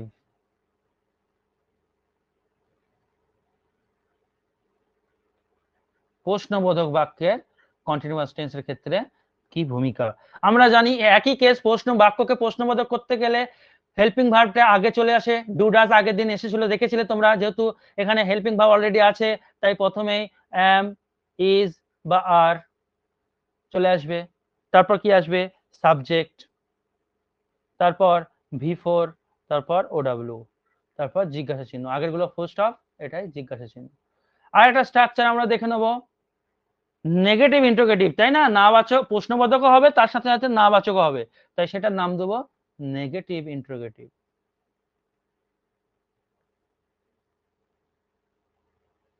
এখানে আটবে না, আমি নিচে লিখে দিচ্ছি, নিচে স্লাইডে এখানে পয়েন্ট করে দিলাম। হ্যাঁ, নেগেটিভ ইন্টারোগেটিভের স্ট্রাকচার উপরে লিখে দিচ্ছি মাথাতে।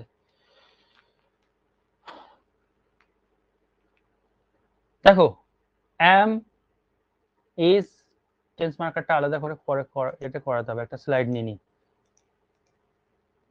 কারণ এখানে গোটাটা লেগে যাবে। 1 মিনিট, কারণ এখানে বলার আছে অ্যামিজার আগে চলে আসবে। দুটো স্ট্রাকচার হয় নেগেটিভ ইন্টারোগেটিভের, অ্যাম, ইজ, আর আগে চলে এলো। এরপরে এখানে নট হবে, তখনই নটটা হবে যদি এই সাবজেক্টটা নাউন হয়। আগের দিন বলেছিলাম প্রোনাউন হলে পরে হবে, এইদিকে আসবে, ঠিক আছে? প্লাস তোমার V4 প্লাস আদার ওয়ার্ডস। আর একটা স্ট্রাকচার হয় এর দুটো স্ট্রাকচার, তাই A আর B করে দিলাম। ঠিক কি হবে, আর একটা হয়, তিনটে হয়, বলে দেবো। অ্যাম, ইজ, আর লিখলাম, কিন্তু যদি এই যে সাবজেক্টের কথা বলছি এই যদি প্রোনাউন হয়ে যায় তখন কিন্তু নটটা পরে বসবে। এটা যদি সাবজেক্ট যদি প্রোনাউন হয়ে যায় তাহলে নটটা বসবে এইখানটায়, প্লাস V4 প্লাস আদার ওয়ার্ডস, প্রশ্নবোধক চিহ্ন। আর একটা হয় কি বলেছিলাম, যদি তুমি এইসবের ঝামেলা না পোহাতে চাও যে সাবজেক্ট নাউন না প্রোনাউন, নট আগে না পরে, তখন বলেছিলাম কন্ট্রাক্টেড ফর্মে লিখে দেবে। যেমন কন্ট্রাক্টেড ফর্ম অনেকে হয়তো জানো, এম নট, যেটা ধরো এম এর সাথে নট এর তার সংক্ষিপ্ত ফর্ম হয় এইটা AIN', অনেকে জানো না, মনে রাখবে এম নট AMN', হয় না, এইটা হয় AIN', মনে রাখবে।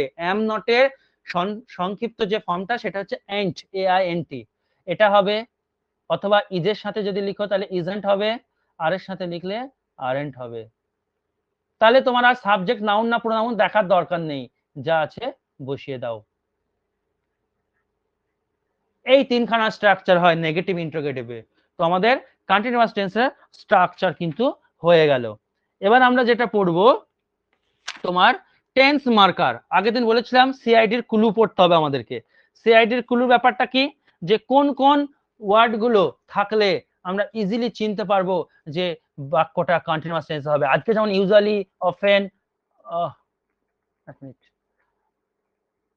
আর একটা কথা তোমাদের বলে দিই, মনে পড়ে গেল, এখানটাই বলে দিচ্ছি, তোমরা ওইখানটায় লিখে নেবে। কোথায় সেই লিখালাম না, ওকেশনালি, অলরেডি, অফেন, ওইগুলো তো কোথায় বসেছিল বলো তো? আমি লিখে এখানে আবার মুছে দেবো, তোমরা লিখে নেবে ওই জায়গাটায়। অফেন, নেট করো, অফেন, ইউজুয়ালি, ওকেশনালি, এগুলো বলেছিলাম না, OCCSIONALLY, এগুলোর পরে তোমার ভার্বটা আসবে।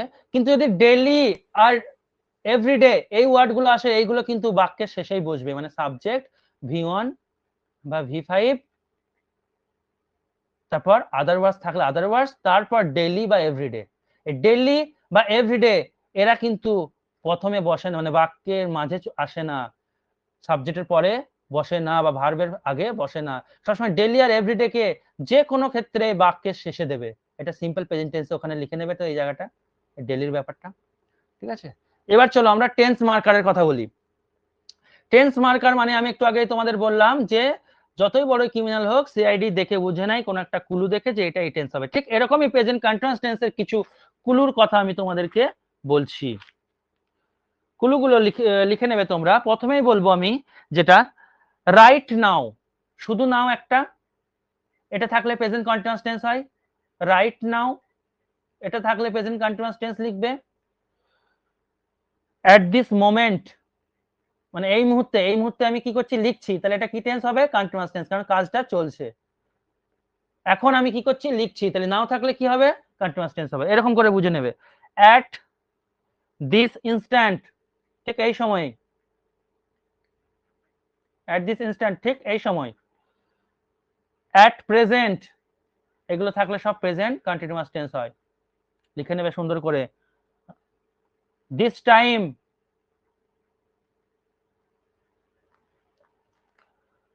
ঠিক আছে। তারপর তোমার এট দ্য মোমেন্ট,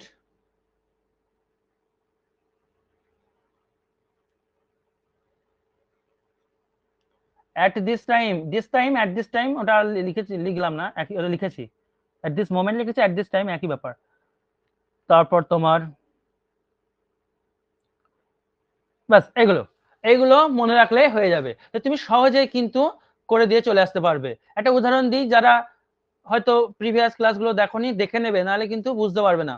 আমার প্রিভিয়াস ক্লাস না দেখলে ইংলিশ আমার বলে না লিঙ্ক পাবে না। যেমন ধরো বললাম, আই ড্যাশ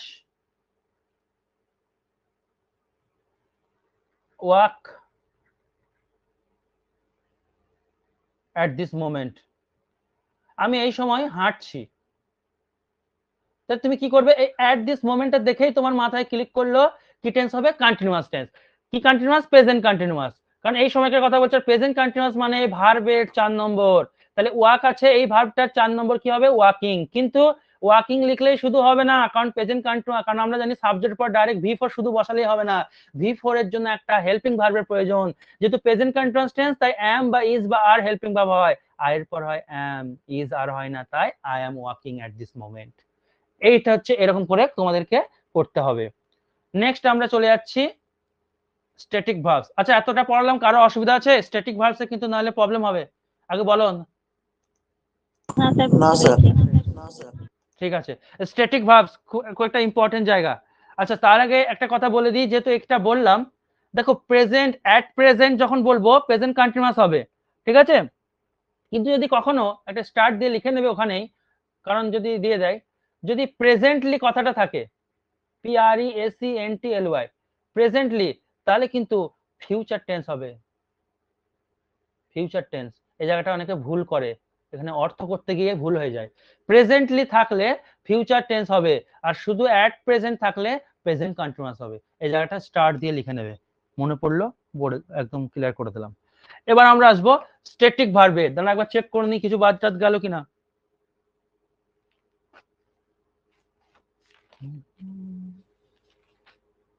ঠিক আছে, স্ট্যাটিক ভার্ব গুলো ভালো করে পড়বে, কারণ পরীক্ষায় কমন এরর দেবে স্ট্যাটিক ভার্ব থেকে, বা বা সেন্টেন্স ইমপ্রুভমেন্ট দেয় স্ট্যাটিক ভার্ব থেকে। স্ট্যাটিক ভার্ব কি, ডেফিনিশনটা এবার আমি বলি। দেখো, যেসব ভার্ব নিজেকে লং ওয়েতে এস্টাবলিশ করে, মানে নিজেকে টাইমলেস ভাবে, মানে ভাবে আমার উপর কোনো সময়ের প্রভাব নেই, তাহলে আগে লিখে দিই আমি, তারপর ব্যাপারটা কি বলছি। কি বলবো না, যে সমস্ত ভার্ব, দুটো সংজ্ঞা দেবো। 1 নম্বর সংজ্ঞা হচ্ছে যেসব ভার্ব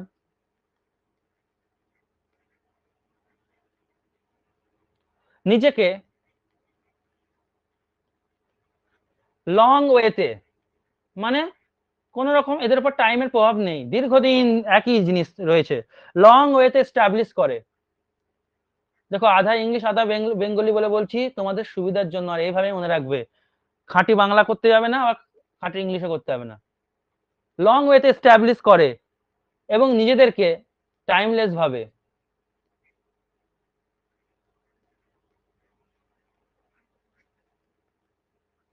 যেসব অ্যাকশন বা যেসব ভার্ব নিজেদেরকে টাইমলেস ভাবে, তাদেরকে আমরা বলবো স্ট্যাটিক ভার্ব। কি ব্যাপারটা বলি, আর 2 নম্বর সংজ্ঞাটা বলে দিই বি দিয়ে। যে সমস্ত ভার্বকে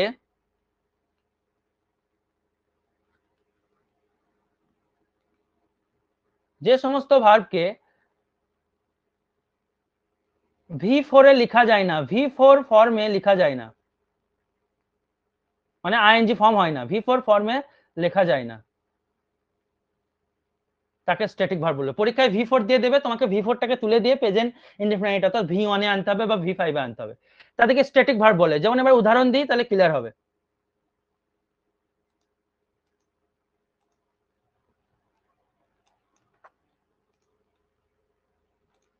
ধরো লাভ, কিছু স্ট্যাটিক ভার্ব রয়েছে, আমি লিস্ট বানিয়ে দেবো।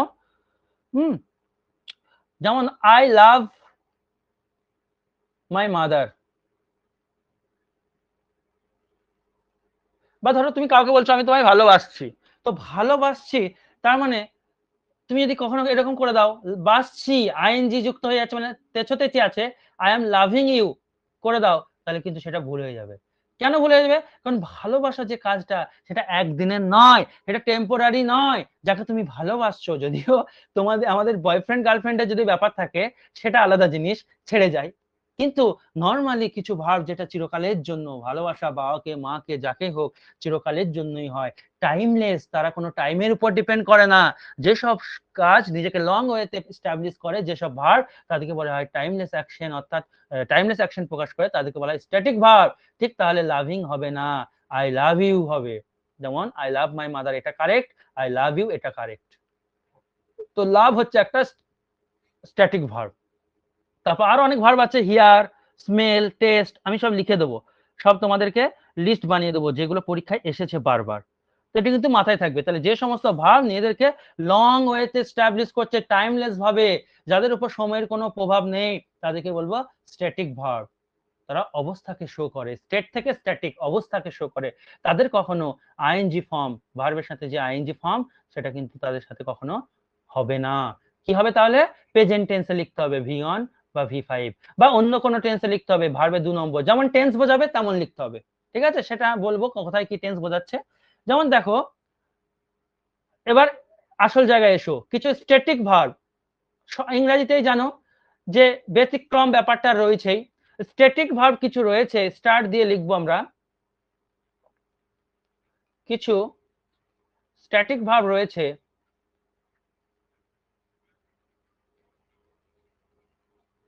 রয়েছে যখন তারা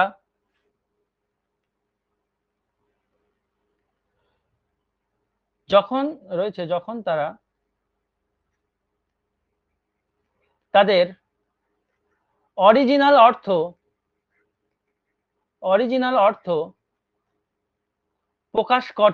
প্রকাশ করে না, তখন তাদের V4 হবে বা হতে পারে, হবেই তা না, হতে পারে, সেন্স অনুযায়ী হবে, যে টেন্স বলবে সেই রকম হবে, হতে পারে। তাহলে কি বললাম? কিছু স্ট্যাটিক ভার্ব রয়েছে যাদের তারা কিন্তু স্ট্যাটিক ভার্বের কাজ করে আবার V4 হিসাবেও কাজ করতে পারে। সেই স্ট্যাটিক ভার্বগুলো আগে আমরা দেখে নেবো যেগুলো পরীক্ষায় বারবার দেয়। কেন তাদের আইএনজি ফর্ম হয়? যদি তারা অরিজিনাল অর্থটা প্রকাশ না করে অন্য কোনো অর্থ প্রকাশ করে। অরিজিনাল অর্থ প্রকাশ করবে না। অরিজিনাল অর্থ যদি প্রকাশ করে তার আইএনজি করতে আমি পারবো না। কিন্তু যদি অরিজিনাল অর্থ না প্রকাশ করে তখন কিন্তু আমি আইএনজি ফর্ম করতে পারবো। তো সেই ব্যাপারটা আমি তোমাদের একটু ক্লিয়ার করে দিই। এবার দেখো, ভালো করে শুনবে ব্যাপারটাকে। ধরো সি, SEEC, প্রথমেই চলে আসি সি।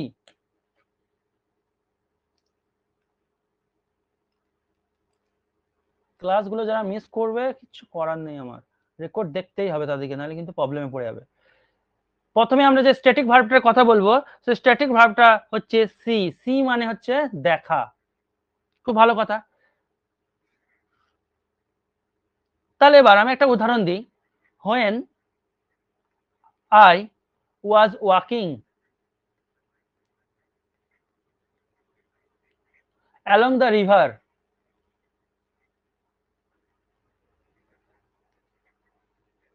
যখন আমি নদীর পাশ দিয়ে হাঁটছিলাম, I was seeing, আমি দেখছিলাম,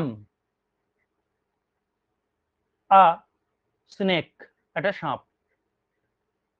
ভালো করে দেখো, এই বাক্যটাই দিয়ে দিল, দিয়ে বললো কোথায় ভুল আছে, A part B part C part করে দেবে। আমি পার্টটা করছি না, তাহলে দেখতে জঘন্য লাগে, যেহেতু এখানে স্লাইডে করছি। তাই when I was walking along the river, আমি সাপ দেখছিলাম। তাহলে এই যে সি, এই সিটা অর্থ এখানে কি? দেখা। আর সি এর অরিজিনাল মানে কি?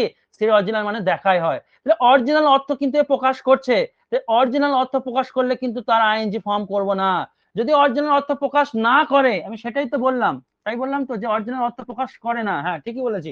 অরিজিনাল অর্থ যদি প্রকাশ না করে তাহলে কিন্তু তোমার সিং হতে পারে। একটা উদাহরণ দেবো তাহলে ক্লিয়ার হবে, ওইটা উদাহরণ দেবো, চাপ নিও না। তাহলে এখানে কি হবে? এখানে অরিজিনাল অর্থ প্রকাশ করছে, সি মানে দেখা, তাই এখানে সি হবে না। তাহলে এখানে বলো তো এখানে কি হবে? এই জায়গাটায় কি হবে বলো তো, কই দেখি, দেখি কার বুদ্ধি আছে, বলো। সি হবে, সি। আচ্ছা বেশ, এবার আমার কথা শোনো।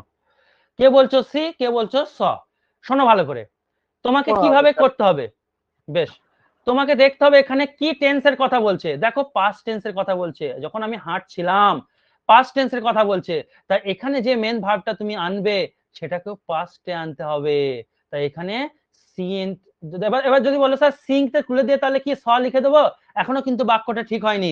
কেন ঠিক হয়নি? দেখো, I was saw a snake হয় না, আই স এ স্নেক, আমি সাপ দেখেছিলাম, আমি নিজেই দেখেছিলাম। দুটো ভার্ব কেন হবে? ওয়াজ কেন হবে? তাই ওয়াজটাও হবে না, সঠিক উত্তর হবে আই স এ স্নেক। ওয়াজটা কেন এসেছিল? ওয়াজটা এই বাক্যটাকে কন্টিনিউয়াস করতে হেল্প করতে এসেছিল। এই যে সিঙ্ক দিয়েছিলাম, এই সিঙ্কটাকে কন্টিনিউয়াস ফর্ম তো, তাই একাকে আসে না, একটা বি হেল্পিং ভার্বের প্রয়োজন হয়, তাই ওয়াজটা এসেছিল। তাই আমি যখন সঠিক করব সেখানে কিন্তু আমি এররটা ডিটেক্ট করে নিয়েছি, এখানে ভুল। কিন্তু যদি তোমাকে বলে সেন্টেন্সটা ইমপ্রুভ করো, এখানে তলায় দাগ দিয়ে দিলে বলে ইমপ্রুভ করো, তাহলে তোমাকে ইমপ্রুভটা কি করে করতে হবে? এখানে সঠিক উত্তরটা লিখতে হবে বা অপশনে টিক মারতে হবে, আই স আ স্নেক। ওয়াজটা হবে না, কারণ ওয়াজটা এসেছিল আইএনজি কে সাহায্য করতে, V4 কে। কিন্তু এখানে V4 কে সাহায্য তো হবে না, V4 তো হবে না, তাহলে সাহায্য করতেও আসবে না, কারণ আমি নিজেই সাপটা দেখেছিলাম। I was saw a snake বলে কিছু হয় না, এটা মাথায় রাখবো। আশা করি বুঝতে পেরেছো। তাহলে এখানে পাস্ট ছিল বলে, এটা ঘটনাটা পাস্টের ঘটনা বলে আমি এখানে যে ভার্বটা লিখলাম সেটা V2 তে লিখলাম। এই ঘটনাটা যদি প্রেজেন্টে হতো, ধরো বলতো I am walking, I am যদি প্রেজেন্টে থাকতো এটা, তাহলে এই দিকেও ভার্বটা প্রেজেন্ট টেন্সে লিখতাম, তাহলে অনলি আই সি হতো, তখন স হতো না। বুঝতে পেরেছো? বলো, তাড়াতাড়ি বলো। স্যার একবার একটু আচ্ছা বুঝিয়ে দিন দেখো, না, কোন জায়গাটা বলো। ওই লাস্টের পার্টটা স্যার, আই স স্নেক। আচ্ছা দেখো, লাস্টে বলছে ভুল আছে সিং এর এই জায়গাটায়, সিং এর এই জায়গাটায় ভুলটা আছে। কেন ভুল আছে? কারণ সি মানে দেখা, আর যখন সি মানে দেখা, অরিজিনাল অর্থই হচ্ছে সি মানে দেখা, অরিজিনাল অর্থ প্রকাশ করছে, তাই এর কন্টিনিউয়াস ফর্ম বা V4 হবে না। তাহলে কি হবে? এখানে হবে স। কেন স হবে? কারণ সবসময় মনে রাখবে, অ্যাকচুয়ালি কিভাবে মনে রাখবে দেখো, প্রেজেন্ট ইনডেফিনাইট লিখি আগে, তারপর কি লিখি, তারপরের টেন্সটা প্রেজেন্ট কন্টিনিউয়াস। ঠিক আছে? তাই প্রেজেন্ট কন্টিনিউয়াস টেন্স যদি না হয় তাহলে কি টেন্স হবে? তার আগে যে আছে প্রেজেন্ট ইনডেফিনাইট, ঠিক সেরকম করে পাস্ট ইনডেফিনাইট টেন্স করি আগে আমরা, তারপর কি করব পাস্ট কন্টিনিউয়াস। তাই এখানে পাস্ট কন্টিনিউয়াস টেন্স এটা হবে না বললাম, তাই তার আগে কে আছে পাস্ট ইনডেফিনাইট হবে। আর পাস্ট ইনডেফিনাইট কি হবে, সি হবে না, সি এর পাস্ট টেন্স কি 2 নম্বর ফর্ম স, তাই স হবে। কিন্তু আই এর পর ওয়াজ আছে আর সিংটাকে তুলে আমি যদি স করি তবুও বাক্যটা ঠিক হলো না। কেন হলো না? কারণ ওয়াজটাও একটা ভার্ব, আমি দেখেছিলাম ইংরেজি কি আই স, আই ওয়াজ স হয়, আই স এ স্নেক, আমি সাপ দেখেছিলাম, আমি বাঘ দেখেছিলাম, আই স এ টাইগার। ওয়াজটা আসে না, ওয়াজটা এসেছিল এই কারণেই ওখানে যেহেতু সিং ছিল, কন্টিনিউয়াস টেন্স করতে গেলে হেল্পিং ভার্বের প্রয়োজন হয়, ওই জন্য এসেছিল। বুঝতে পেরেছো? নালে রেকর্ডটা দেখবে ক্লিয়ার হয়ে যাবে। হ্যাঁ স্যার, হ্যাঁ স্যার। ওকে, নেক্সট দেখো, এবার সি এর অর্থ যদি অরিজিনাল অর্থ না প্রকাশিত হয়, সি মানে তো দেখা, যদি সি এর অরিজিনাল অর্থটা প্রকাশিত না হয় তখন তার ভি4 হবে। তাহলে সি এর অরিজিনাল অর্থ প্রকাশিত হবে না কখন দেখি, সি এর কে সিং আমি তখনই লিখতে পারবো, অর্থাৎ সি এর আইএনজি ফর্ম আমি তখনই লিখতে পারবো, অর্থাৎ কন্টিনিউয়াস টেন্স আমি তখনই করতে পারবো যদি সি এর অর্থ হয় এরকম, to meet by an appointment, কারোর সাথে তুমি অ্যাপয়েন্টমেন্ট নিয়ে দেখা করছো, to meet by an appointment, appointment এই অ্যাপয়েন্টমেন্ট টি হবে এখানে, তাই তো বলছি, APPOINTMENT, কেমন হয়ে গেল? তাহলে সি এর অর্থ যখন কারোর সাথে অ্যাপয়েন্টমেন্ট নিয়ে দেখা করার অর্থ বোঝাচ্ছে তখন কিন্তু সি কে তুমি ভি4 করতে পারবে, বাট সি মানে দেখা অর্থ প্রকাশ করলে পারবে না। যেমন একটা উদাহরণ দিই, ধরো বললাম আমি তোমাকে আজকে রাতে, তোমার সাথে আজকে রাতে আমি দেখা করতে চলেছি, আই ড্যাশ ড্যাশ বাদে উত্তর লিখে দিই, I am seeing you tonight,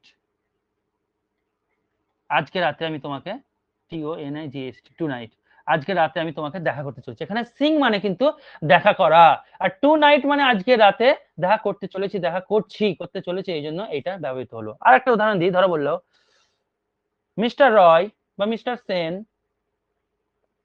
is Singh the CM মানে chief minister on this Sunday, এই রবিবার মিস্টার সেন CM এর সাথে দেখা করতে চলেছে। তাহলে কিন্তু এখানে দেখা করা মানে সাক্ষাৎ করার কথা বলছে, তাই এখানে প্রেজেন্ট কন্টিনিউয়াস তোমার বাক্যটা সঠিক হবে।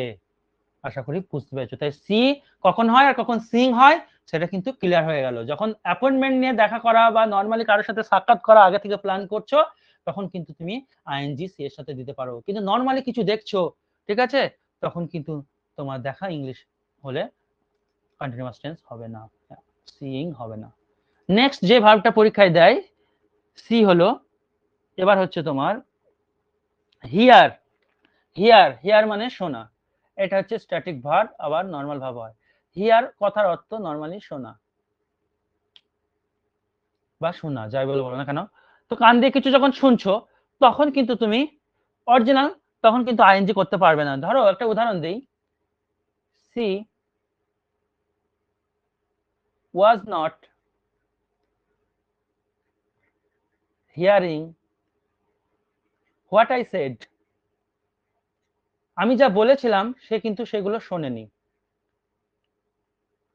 তাহলে এখানে দেখো শোনা কথা বলছে, নরমালি কান দিয়ে কিছু শোনা, তাহলে এখানে এই যে হিয়ারিং যেটা আমরা যখন অরিজিনাল অর্থ প্রকাশ করবে হিয়ার তখন তার ভি4 হবে না, তাহলে এখানে আইএনজি হবে না। তাহলে বলো তো সঠিক উত্তর কি হবে, দেখি কার কার হয়।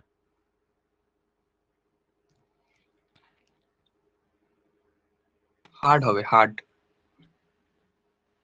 আচ্ছা, আর কেউ কিছু বলো। C was not heard. বেশ,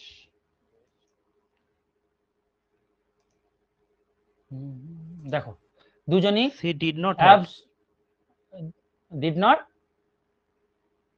হার্ড, হেয়ার বলছো হেয়ার।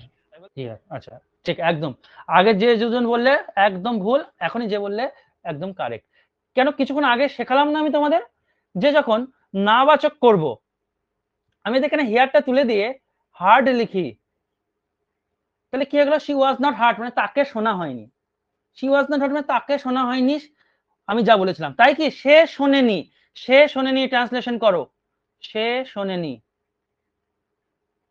সে শুনেছিল ইংরেজি আগে আমরা বলি, তারপর সে শোনেনি ইংরেজি করব। আগে সে শুনেছিল ইংরেজি কি? সে শুনেছিল ইংরেজি হচ্ছে হি, যেহেতু শুনেছিল পাস্ট টেন্স, হিয়ার এর ভি2 হচ্ছে হার্ড, সে শুনেছিল। এটাকে এবার নেগেটিভ করব, তার মানে কি সে শোনেনি। আর আমি বলেছি এটা কি টেন্স, এটা হচ্ছে ভি2 আছে শুধু ভি2, তাহলে পাস্ট ইনডেফিনাইট টেন্স। আর পাস্ট ইনডেফিনাইট টেন্স যদি হয়, পাস্ট আমি একটু আগে বললাম পাস্ট ইনডেফিনাইট আর প্রেজেন্ট ইনডেফিনাইট টেন্সের শুধুমাত্র নাবাচক করতে গেলে একটা ডু নট, ডাজ নট বা ডিড নট এগুলো আনতে হয়। যেহেতু বাক্যটা পাস্ট টেন্সে, তাই আমাকে নাবাচক করবে, এর নাবাচক করতে গেলে ডিড নট আনতে হবে। প্রচুর কিন্তু আমি উদাহরণের মাধ্যমে প্রচুর ব্যাখ্যা দিচ্ছি, এইগুলোই কিন্তু লিখে নেবে। শুধুমাত্র এই উদাহরণটা করে নিলে, স্ট্যাটিক ভার্বটা কেন হলো না করে নিলে তা নয়। কেন নাবাচকে আমি হিয়ারিংটা কেটে কেন আমি হার্ড করলাম, হার্ড করে নিলেই যে শুধু উত্তর হলো তা সেটাও হলো না, এটাও উত্তর হলো না, এটাকে কাটলাম, এটাও কেন হলো না সেটাও লিখে নেবে। কেন হলো না? কারণ নাবাচক করার সময় পাস্ট টেন্সে আমাকে ডিড এর হেল্প নিতে হবে, আর নাবাচক করলে ডিড যখন চলে এলো হি ডিড নট। আর আমরা জানি কোন একটা বাক্যে, আগের দিন কিন্তু আমি অনেক চেঁচিয়ে চেঁচিয়ে বলেছি, এগুলো কিন্তু ভুল হয় না। আর কোন একটা বাক্যে ডু ডাজ ডিড যখন হেল্পিং ভার্ব হিসেবে চলে আসে, তখন এই সেই বাক্যের মেন ভার্বটা 1 নম্বর হয়, হিয়ারটা হচ্ছে 1 নম্বর, হার্ড হচ্ছে 2 নম্বর। তাই সঠিক উত্তর হবে he did not here, she did not. এখানে হি শি আছে, তাই শি পুরোটা কেটে যাবে, ওয়াজ নট হিয়ারিংটা। সঠিক উত্তর হয়ে যাবে she did not here. Clear হলো? দেখছো কত কি ইংরেজি শেখার আছে। তোমরা ডাইরেক্ট কমন এরর করতে যাও, আরে বেসিক না জানলে কমন এরর কি করে করবে? আমি কমন এররের পরবর্তীকালে কমন এররের 2 মাসের একটা কোর্স করাবো, কিন্তু তার আগে যারা বেসিক শিখবে তারা পারবে ভালো। কিন্তু যা করাচ্ছি তার মধ্যে সব হয়ে যাবে। তবু যদি কেউ পরবর্তীকালে কোর্স শেষ হয়ে যাওয়ার পর প্র্যাকটিসের মধ্যে হতে হবে, তো সবসময় কোর্স শেষ হয়ে গেলে বাড়িতে বসে থাকলে হবে না, প্র্যাকটিসের মধ্যে যখন থাকবে তখন দেখবে, তখন কত তাড়াতাড়ি করে দেবে সবার আগে, নতুন আমার কাছে যারা পড়েছো। এই হচ্ছে ব্যাপার। তাহলে কোন একটা বাক্যকে নাবাচক করতে গেলে পাস্ট ইনডেফিনিটের ডিড নট আনতে হয়, ডিড আনতে হয়। আর ডিড যখন চলে আসে সেই বাক্যের মেন ভার্বটা 1 নম্বর হয়, তাই হার্ড হবে না, হিয়ার হবে। পুরো একদম সেন্টেন্সটা ইমপ্রুভ করে দিলাম, এখান থেকে কমন এরর, সেন্টেন্স ইমপ্রুভমেন্ট সবকিছু হয়ে গেল। এই হচ্ছে ইংরেজি পড়ার লক্ষ্য। শুধু ইউটিউবে এসে দাগ মেরে দিলাম, এই হয় ওই হয়, এরর নেই, কেন নেই সেটা বলতে হবে, তো তবে তো সেটাই হবে। সেইগুলোই পাবলিক বেশি খাচ্ছে দেখলাম। যাই হোক, খুব ভালো কথা। নেক্সট আমরা যাব, নেক্সট যে ভার্বটা আছে হিয়ারের, তাহলে আইএনজি ফর্ম যখন অরিজিনাল এলো তখন কিন্তু হলো না। কি হলো বলে দিলাম। এবার হিয়ারের যদি অরিজিনাল অর্থ না আসে তখন আইএনজি ফর্ম হবে। অরিজিনাল অর্থ একটা উদাহরণ না এলে কি হয় আমি দেখাই। এবার ধরো বললাম হিয়ারের অরিজিনাল অর্থ যখন প্রকাশ করবে না, হিয়ারিং কখন হবে, হিয়ারিং কখন হবে সেটা আমি এবার দেখাচ্ছি। তাহলে অরিজিনাল অর্থ অর্থাৎ শোনা অর্থটা যখন প্রকাশিত হবে না তখন হিয়ারিং হবে। ডাইরেক্ট উদাহরণ দিই, ধরো বললাম আজকে হিয়ারিং আছে, বা জাজ হিয়ারিংটা শুনছে। এই হিয়ারিং শোনা কিন্তু আলাদা জিনিস। দ্য জাজ ইজ হিয়ারিং দ্য কেস। এখানে কিন্তু হিয়ার মানে নর্মাল কোনো কান দিয়ে কিছু নর্মালি কিছু আমি বলছি শুনছে না। এখানে হিয়ারিং মানে কি, হিয়ারিং করছে কেসটা শুনছে, এখানে নর্মাল কোনো ওয়ার্ড শুনছে না, এখানে কেস শুনছে। তাই হিয়ারিং যখন জাজের হিয়ারিং এর কথা বলবে তখন কিন্তু আইএনজি হবে, তখন কন্টিনিউয়াস ফর্ম করবে। কারণ এখানে হিয়ার মানে ওই নর্মালি শোনা কথা নয়, হিয়ারিং মানে একটা নির্দিষ্ট কেসকে সলভ করছে শুনে। আশা করি বুঝতে পেরেছো। তাহলে তোমরা বলো তো আমাকে এবার, দেখি কে কি শিখলে। শেখাটা বড় কথা, আজকে কতটা এগিয়ে নিয়ে গেলাম। আমি কিন্তু বলেছি এই ব্যাচ কিন্তু ধীরে ধীরে হবে, একবার হবে, ধীরে ধীরে হবে। এই এই বাক্যটা, হ্যাঁ বলো। বলছি sir, I love my mother, এই যে সেন্টেন্সটা হলো, এটা কি কন্টিনিউয়াস টেন্স? আর দ্বিতীয় প্রশ্ন হচ্ছে, ধরুন অনেক ওয়ার্ডের শেষে মানে অনেক ভার্বের শেষে ওয়াই থাকে, কোনটার ক্ষেত্রে আইএনজি যোগ হবে, ওয়াই থাকবে, আর কোনটার ক্ষেত্রে হবে না, সেইটা একটু বলে দিলে ভালো হতো। তো সেটার সাথে এখানে কোনো ব্যাপার নয়, সে পরে হচ্ছে, আমি বলছি। তার আগে তোমাকে বলে আই লাভ মাই মাদার, এটা কন্টিনিউয়াস কেন কেন হবে? আই লাভ মাই মাদার, কোথায় আইএনজি আছে? আমি মাকে তো একদিন ভালোবাসবো, I am loving my mother মানে কি আমি মাকে ভালোবাসছি, এখনই বাসবো, কিছুক্ষণ পর আর বাসবো না, তা তো নয়। তাই I love my mother simple present tense, সবসময় মাকে ভালোবাসবো, টাইমলেস অ্যাকশন। বুঝা গেল? এবার দেখো, are you hearing me, are you hearing me, এটাকে আমাকে উত্তর দাও, তাহলে তাহলে জানবো আজকে শিখেছো, মন দিয়ে ক্লাসটা করেছো। কারণ অনলাইনে শুধু যুক্ত হলে তো হয় না, অনেকে অনেক রকম কাজ করে অনলাইনে যুক্ত হয়ে, দেখাই স্যার আমি জয়েন হয়েছি। বলো তো বাক্যটা সঠিক কিনা, সঠিক না থাকলে কারেকশন কোন জায়গায় হবে? You hear me, sir do you hear me, এটা হবে কি? আচ্ছা দেখি বাকিরা কি বলছে, তুমি মিউট করে দাও, বাকিদের একটু শুনে নিই। ঠিক বলছে। আচ্ছা হ্যাঁ sir, do you hear me. হ্যাঁ দেখো এখানে কথাটা বলছে তুমি কি আমাকে শুনতে পাচ্ছো, তো এখানে মিউট করে দাও, শোনা কথা বলছে। হিয়ারের অর্থ এখানে শোনা কথা বলছে, তাহলে নর্মাল অরিজিনাল শোনা কথা যখন বলছে আইএনজি হবে না। তাহলে কি পড়ে থাকলো, ওটাকে যদি বাদই দিয়ে দিই, আর ইউ হিয়ারিংটাকে যদি আমি বাদই দিয়ে দিই, আর যেহেতু আরটা প্রেজেন্ট টেন্সে, তাহলে হিয়ারিংটাকে হবে নর্মাল প্রেজেন্ট টেন্স হিয়ার। বেশ, যদি এটাই লিখি তাও বাক্যটা কিন্তু সঠিক নয়, বাক্যটা ভুল। কেন ভুল? কারণ আমরা জানি স্যার আগের দিন শিখিয়েছে যে প্রেজেন্ট টেন্স, সিম্পল প্রেজেন্ট টেন্সে কোনো বাক্যে যখন আমি করব, কি বলে সিম্পল প্রেজেন্ট টেন্স করব, এখানে কিসে আছে, এখানে প্রেজেন্ট কন্টিনিউয়াস টেন্সে আছে। তো প্রেজেন্ট কন্টিনিউয়াস টেন্স হলো না, তাহলে প্রেজেন্ট কন্টিনিউয়াস টেন্স যদি না হয়, তাহলে আমি বলেছি তার আগে কি টেন্স থাকে, সিম্পল প্রেজেন্ট টেন্স থাকে, তাহলে বাক্যটা হবে সিম্পল প্রেজেন্ট টেন্সে। এবার সিম্পল প্রেজেন্ট টেন্সের বাক্যটা তো প্রশ্নবোধক বাক্য, আর সিম্পল প্রেজেন্ট টেন্সের বাক্যটা, সিম্পল প্রেজেন্ট টেন্সের বাক্যটা আর সিম্পল পাস্ট টেন্সের বাক্যটার হেল্পিং ভার্ব থাকে না, তাই তাকে কোয়েশ্চেন করতে গেলে আমাকে একটা হেল্পিং ভার্ব নিতে হবে, ডু, ডাজ, এইসব। প্রেজেন্ট টেন্সে ডু ডাজ, পাস্ট টেন্স হলে ডিড হয়, তাই আর এর কোনো এখানে খেল নেই, আমাকে সাহায্য নিতে হবে ডু বা ডাজ। এবার ডু হবে না ডাজ হবে, তার জন্য এই যে সাবজেক্ট আছে তাকে দেখবো, যেহেতু ইউ থার্ড পার্সন নয়, এটা সেকেন্ড পার্সন, তাই হবে ডু, ডাজ হবে না, ডু ইউ।